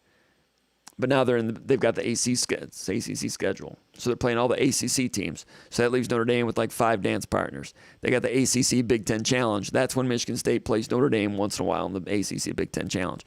Other than that, Notre Dame will play a preseason tournament. So that's 3 non-conference games. 2 of them are usually pretty good opponents. Then every year they want to play UCLA because that's their USC in basketball. That's their national traditional rival. This year they played Kentucky instead. They beat Kentucky, right? So either UCLA or Kentucky. So Michigan State's good, but they're not playing Michigan State. And that's what Bray has always said. He says, I don't really need, things are tough enough with the ACC schedule and then the tournament and the Big Ten ACC Challenge. Then we're playing UCLA. I don't need to play Michigan State in addition to all that. He doesn't want to schedule like Izzo and play too many non-conference tough games. And then Notre Dame every year is in the Crossroads Showdown, which is against Butler, Indiana, or Purdue every year. So that's your 5 dance partners. Dance card is filled. Question number 18, Brad from Muskox, USA. I don't know what that is. He says, would you please rank 1 through 6 the emerging Michigan State offensive linemen in terms of their level of contribution in 2022? And he mentioned Spencer Brown, Brandon Baldwin, Ethan Boyd, Dallas Fincher, Gino Vandermark, Kevin Wigginton. So those 6 guys, rank them 1 to 6. I got Spencer Brown number 1. He started in the Peach Bowl, looked pretty good. I got Brandon Baldwin number 2 just because I've heard a little bit of buzz about him from the coaches. I've not seen him in practice. I reserve the right to change all these after the green-white game. I'm hoping we can get out to watch a little bit of spring football. I'm not sure if they'll let us or not, but I'd love to be able to watch some. I'm not sure. It might be all about the spring game, but I'm expecting Brandon Baldwin. Number 3, I'm just guessing here, but I'm going to go it's a tie. All right, number 6 is Dallas Fincher just because he's been here a little bit longer and we haven't heard much yet, so I'm going to put him at the bottom. Again, I've reserved the right to change all these things. So 3rd, 4th, and 5th, I've got a tie between Boyd, Vandermark, and Wigginton. Gun to my head, I guess I might go Vandermark 3. So that's that. Question number 19, basketball. Spefton from East Lansing. He says, is Michigan State backdoor averse? Meaning averse to attempting backdoor plays? He says, I see opportunities where we can easily run a backdoor play, almost like stealing candy from a baby, but we seldom seem to take advantage. Am I wrong in this observation? Question mark. No, Michigan State is not backdoor averse. They've had it in the program for a long time in terms of a pressure release if you're seeing a lot of, pressure man-to-man. Wisconsin is not a pressure man-to-man. Now, Rutgers did a little bit. Illinois did a little bit, so you might be right about that. They've not done enough of that lately. But as a program, dating all the way back to when they burned Princeton with, their own medicine way back in 1998, the beginnings of the Izzo era, Michigan State has that in as a pressure release. And, screen, rescreen, backdoor lob, Morris Peterson dunk. So it's still in, but if a team plays zone, especially 1-3-1, you'll have diagonal lob, backdoor. But Wisconsin was, that's more of a pack line style. All right, enough of the mailbag. Let's go over here to the comments section and wrap this thing up. What do we have here? Just recently, why is this? All of a sudden, this wigged out on me a little bit. Okay, Michigan won by 22. Eli Brooks Dickinson, Houston shot 12 of 16 from 3, only 7 turnovers, 14 offensive rebounds. Wow. So 12 out of 16 from 3 with 14 offensive rebounds. Yeah, Michigan with their, they've got good talent. They were ragged earlier in the year, but they can have a game like that. 12 out of 16 from 3, they're beating anybody. But that's the random nature of college basketball. Just random. That if a team shoots like that. And that's the way they shot against, was it, who was it they shot? When they beat Indiana, they shot from three-point range like that. All right, let's see. We've got, once again, thanks to Dog Kenneth for his personal sponsorship. Getting toward midnight here. Let's see what we got here. MJ says, Com, do you think the 2023 offense will have the most potential to be the most potent? Most potent compared to what? Well, yeah, Peyton Thorne will be a senior then. Hard to say right now. So many new offensive linemen. You'll be reshuffling the wide receivers. We don't know what the running back situation is going to look like. I don't know. MJ says, I saw Malik Carr get thrown around by a defensive back from Purdue. Crazy guy that size get tossed around by a DB.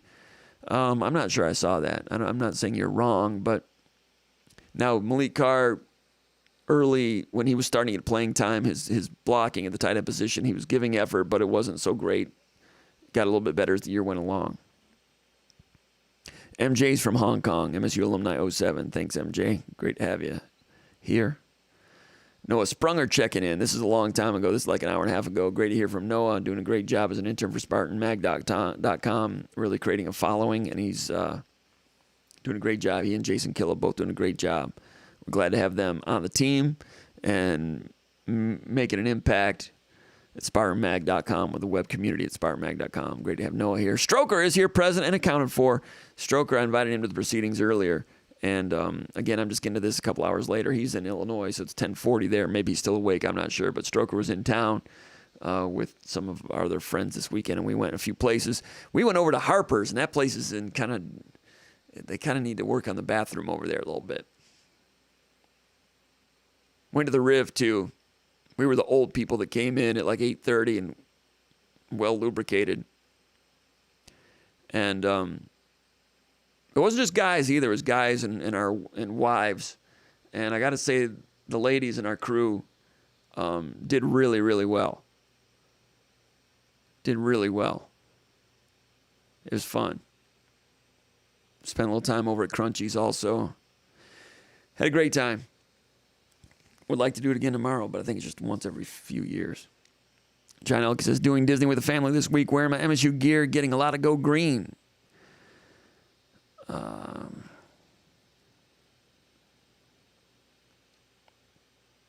Logan McCall says, hello from campus, Go Green. Good to have Logan with us. Logan, get some sleep. You probably have a 9:10 tomorrow.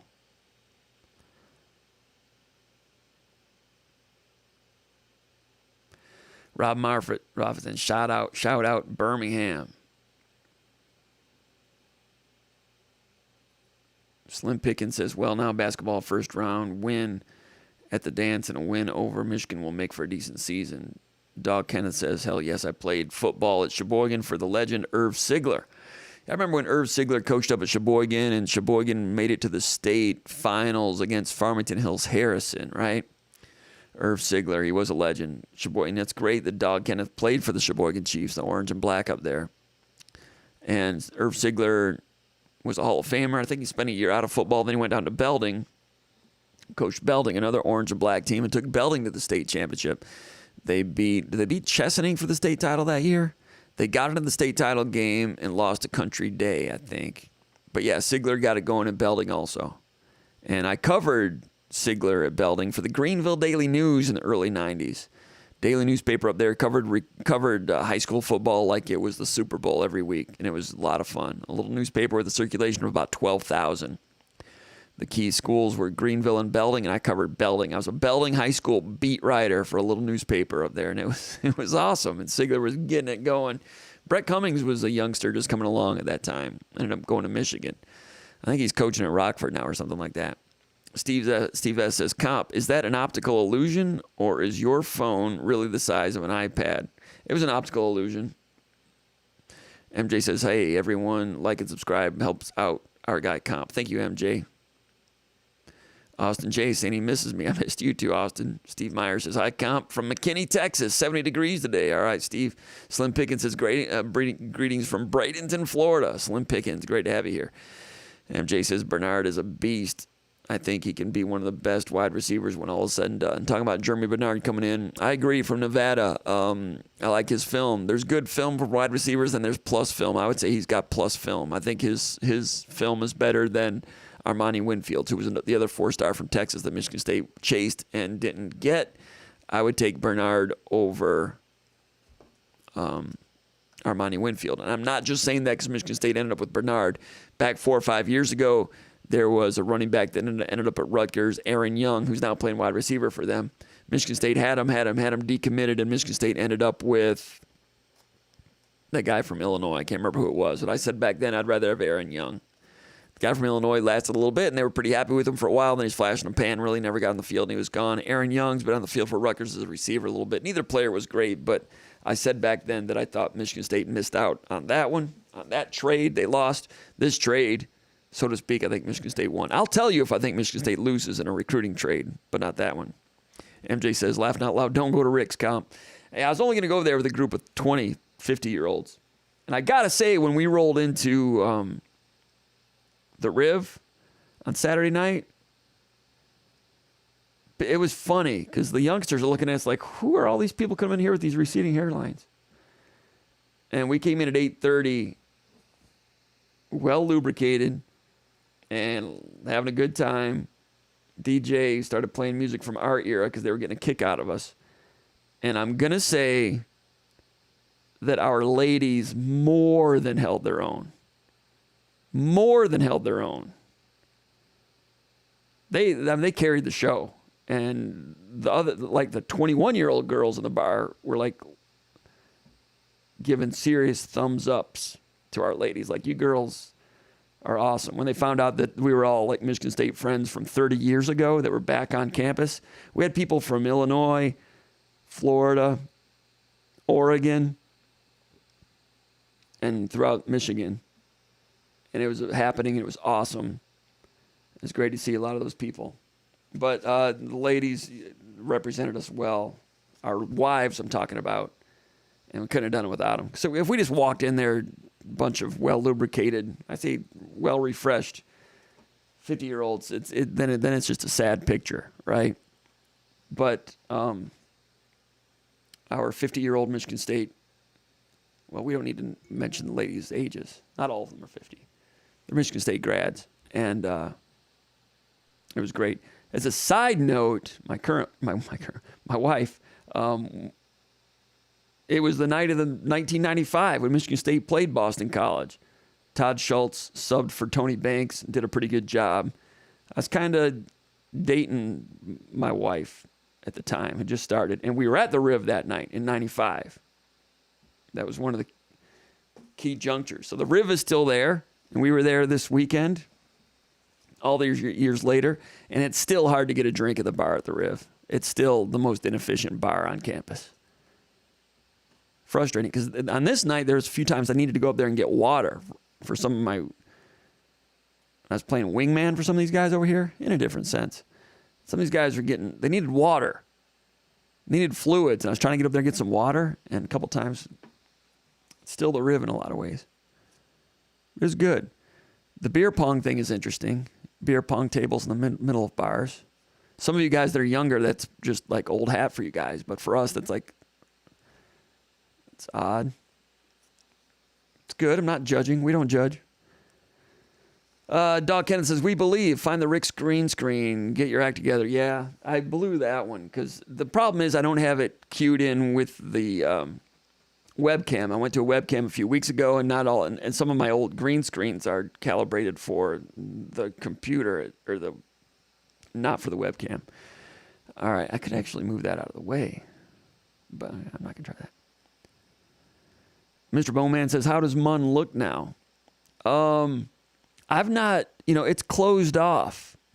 Munn Ice Arena, this one's probably not gonna work either. No, it did. It looks like it did. Wait.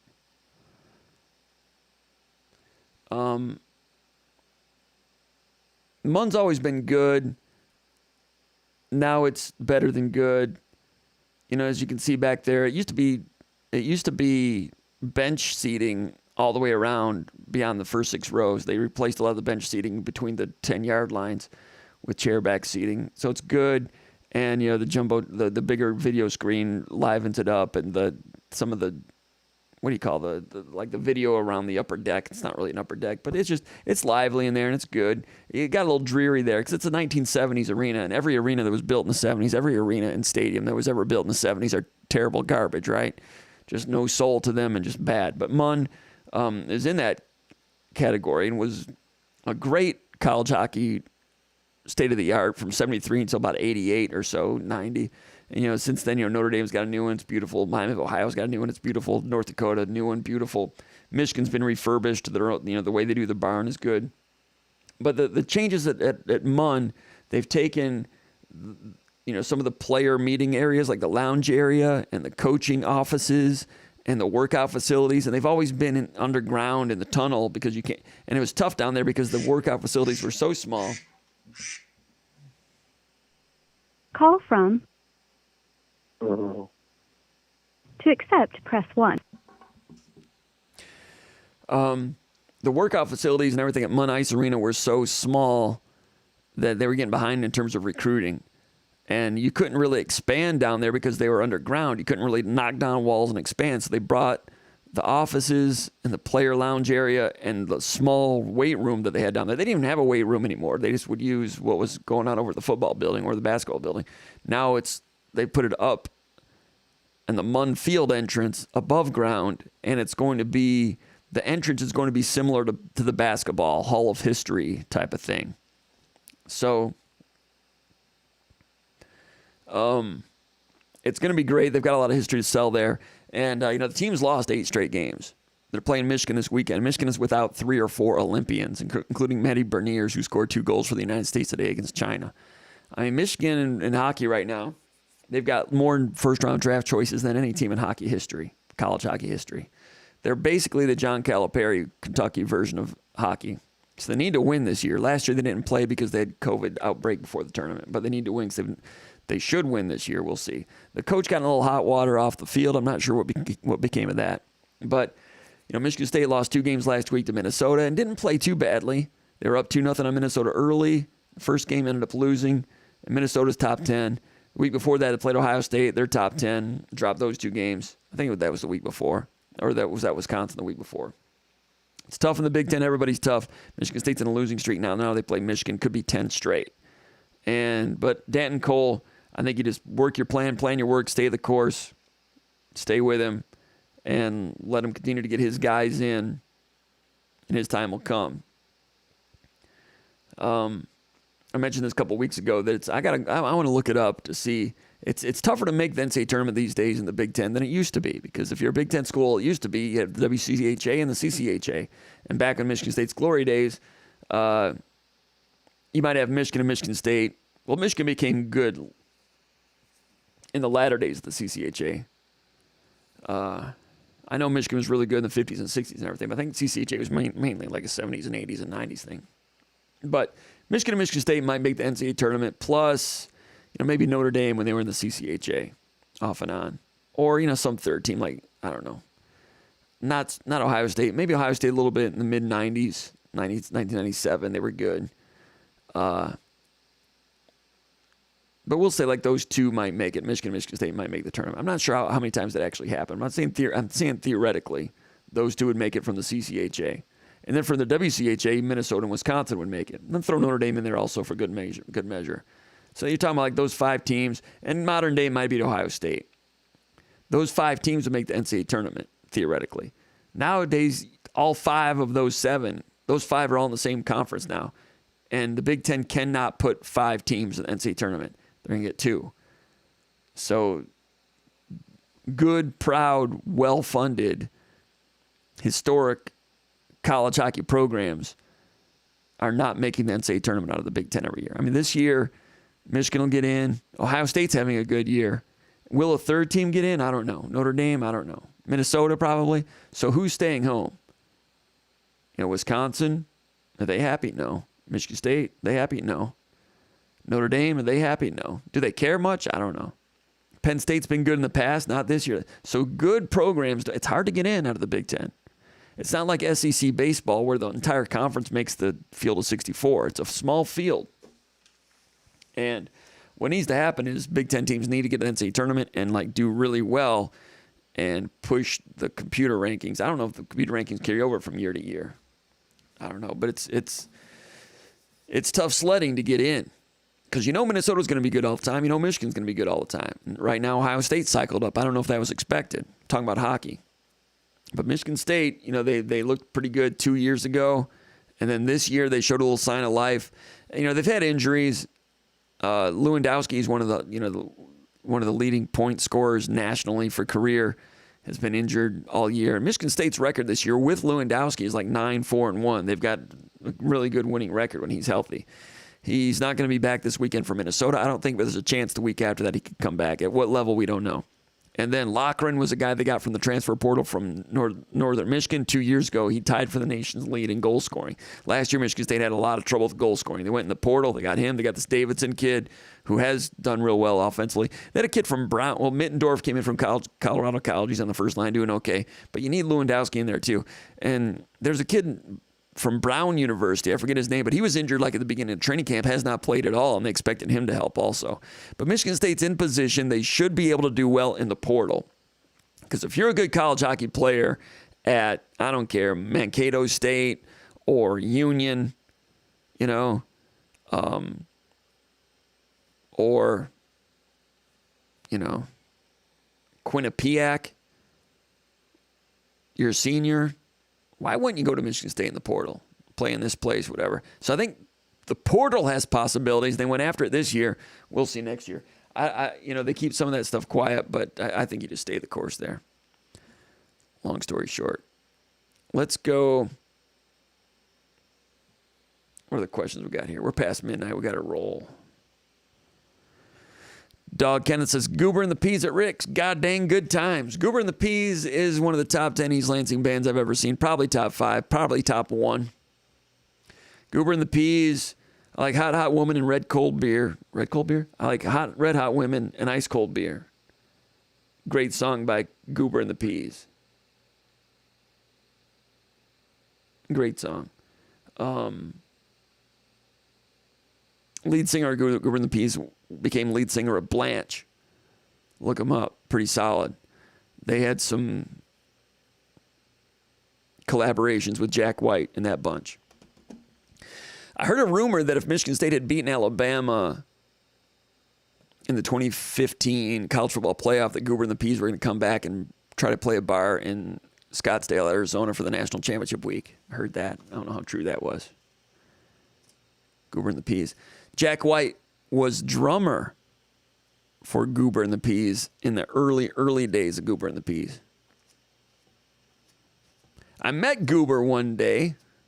I saw him at Rick's a few times to throw hay around, which would cause my allergies to flare up.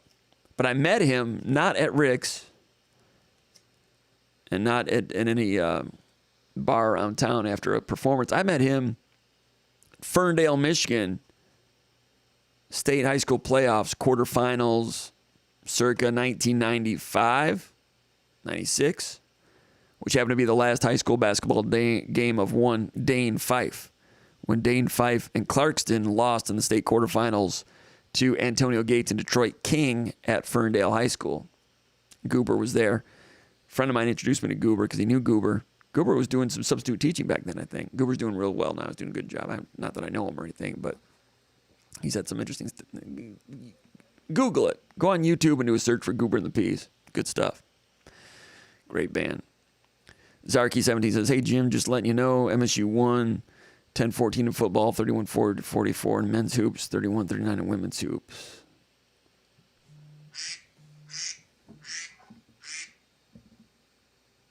This guy's going to try again. Let's see. Call from Earl. This is Earl. To accept, press 1. To send a voicemail, press... I don't think we're going to let Earl on.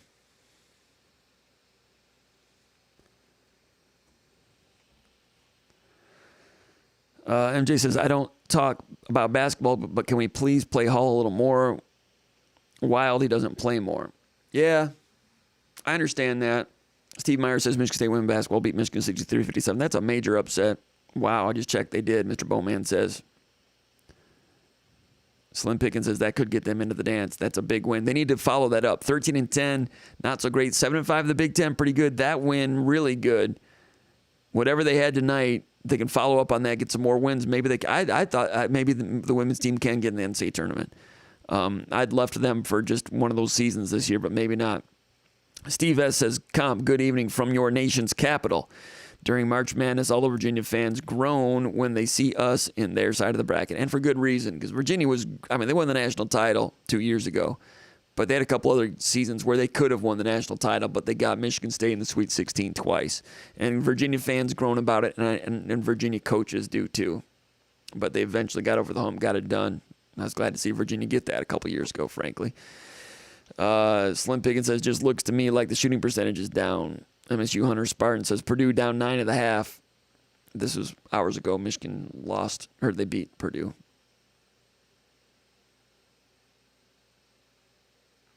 Slim Pickens says, not that I'm a coach or anything, but it seems like Michigan State is passing up good shots to step into a 2 that they're not hitting, just saying. That certainly was the case with Joey Hauser there when they ran a ghost screen for him with about 4 minutes to go. He turned it down, stepped in, missed it, and that was part of that little drought that they had around the 4-minute mark that cost them the game. Not his fault, but you're right on that particular occasion.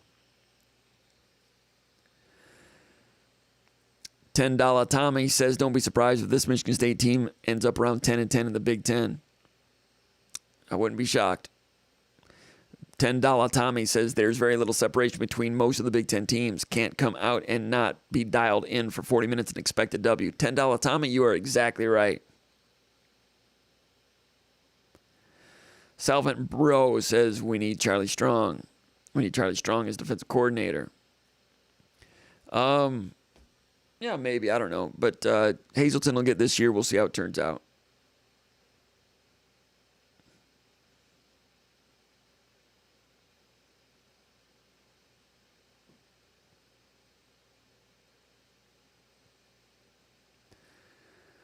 All right, I think we're gonna have to wrap it up because we're getting up. We're past midnight again. I think that'll do it. Everybody's in bed now. Let's see. We talked about Walker. Mark Stucker says from Fairburn, Georgia, what are your thoughts on Harbaugh and the debacle with the offensive coordinator and the chemistry issues in Ann Arbor? You know, with the offensive coordinator at Michigan, Gaddis, you know, he won the Frank Broyles Award, but that was a joke. I'm nothing against Gaddis, but this year Michigan had a lot of success, but they had success by going away from Gaddis. Gaddis came to town as a speed and space guy, spread offense. That's what they were going to do. They tried it for a couple of years, didn't work so great. Harbaugh took it over this year because he knew his neck was on the chopping block, and Harbaugh went back to old school Stanford Harbaugh, and that's what Michigan won with this year. They marginalized Gaddis. You could just see the change in philosophy. They had a good season, and I don't know, some of the Michigan people behind the scenes somehow were able to get enough votes for him to win the Broyles. That was all just show and tell. And then whatever happened behind the scenes with administration, whatever Gaddis said was the lack of administrative support that it received. I don't know much about that. And then that got out. It's all pretty awkward. But I don't think Michigan loses anything with Gaddis moving on. They functionally marginalized him prior to last year anyway. Celine checking in late. Appreciate him. Nicholas Ruckert says the sun never sets in East Lansing. A lot of people want to know about young offensive linemen. We're trying to find out, too.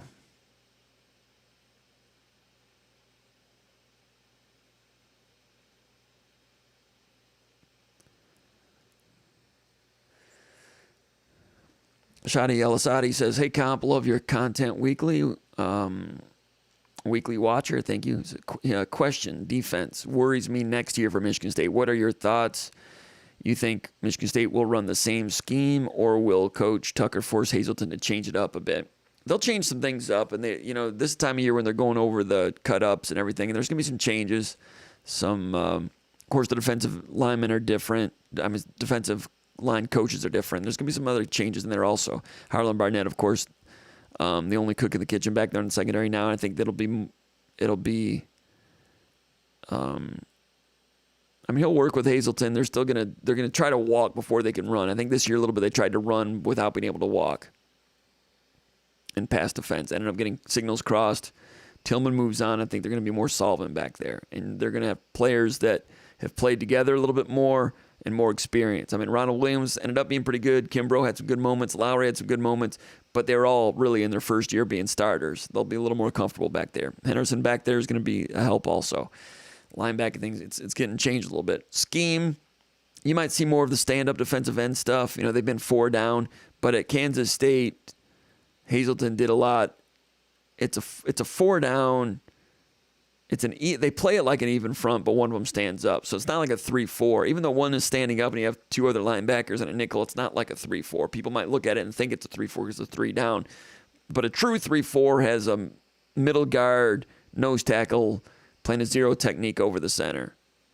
You know, the old Okie defense with 3-4 in there. That's not going to happen because no one plays with 7 in the box because people are spreading out with 3 receivers at the least most of the time. So scheme-wise, you know, I mean, last year they did all the cover, you know, a lot of coverage. It'll be a lot of the same coverages. Just they got to be on the same page. You know, it's combination inside of some 2 gapping, some 1 gapping, and some blitzes. That's all going to be, I think, pretty much the same. You just might see a stand-up defensive end more. But I don't see widespread problems. I mean, widespread changes. All right, that's about it. We've been through all the questions. We appreciate everybody coming in and playing along. We've got some lovely parting gifts for those of you that participated. And glad that you were with us. And we'll see you next week. Been doing it on Thursdays because usually there's a basketball game on Tuesday. Then we kind of digest that. Then we go to practice on Thursday. And then we come and we do this. Maybe it'll be Monday next week. I'm not sure. But right now we're on Thursdays. It won't always be Thursdays. But appreciate everybody coming in and being a part of SpartanMag Live. And for the personal sponsorships and tip jars contributions we received, we certainly appreciate that also. Thanks to everybody for playing along. Go over to SpartanMag.com, become a subscriber. Subscribe to this site in the meantime also if you're still with us. And we'll see you next time. Thanks for joining in. From East Lansing, my name is Jim Comparoni, publisher of SpartanMag.com. You've been watching Spartan Mag Live from East Lansing, Michigan, SpartanMag.com. Check it out.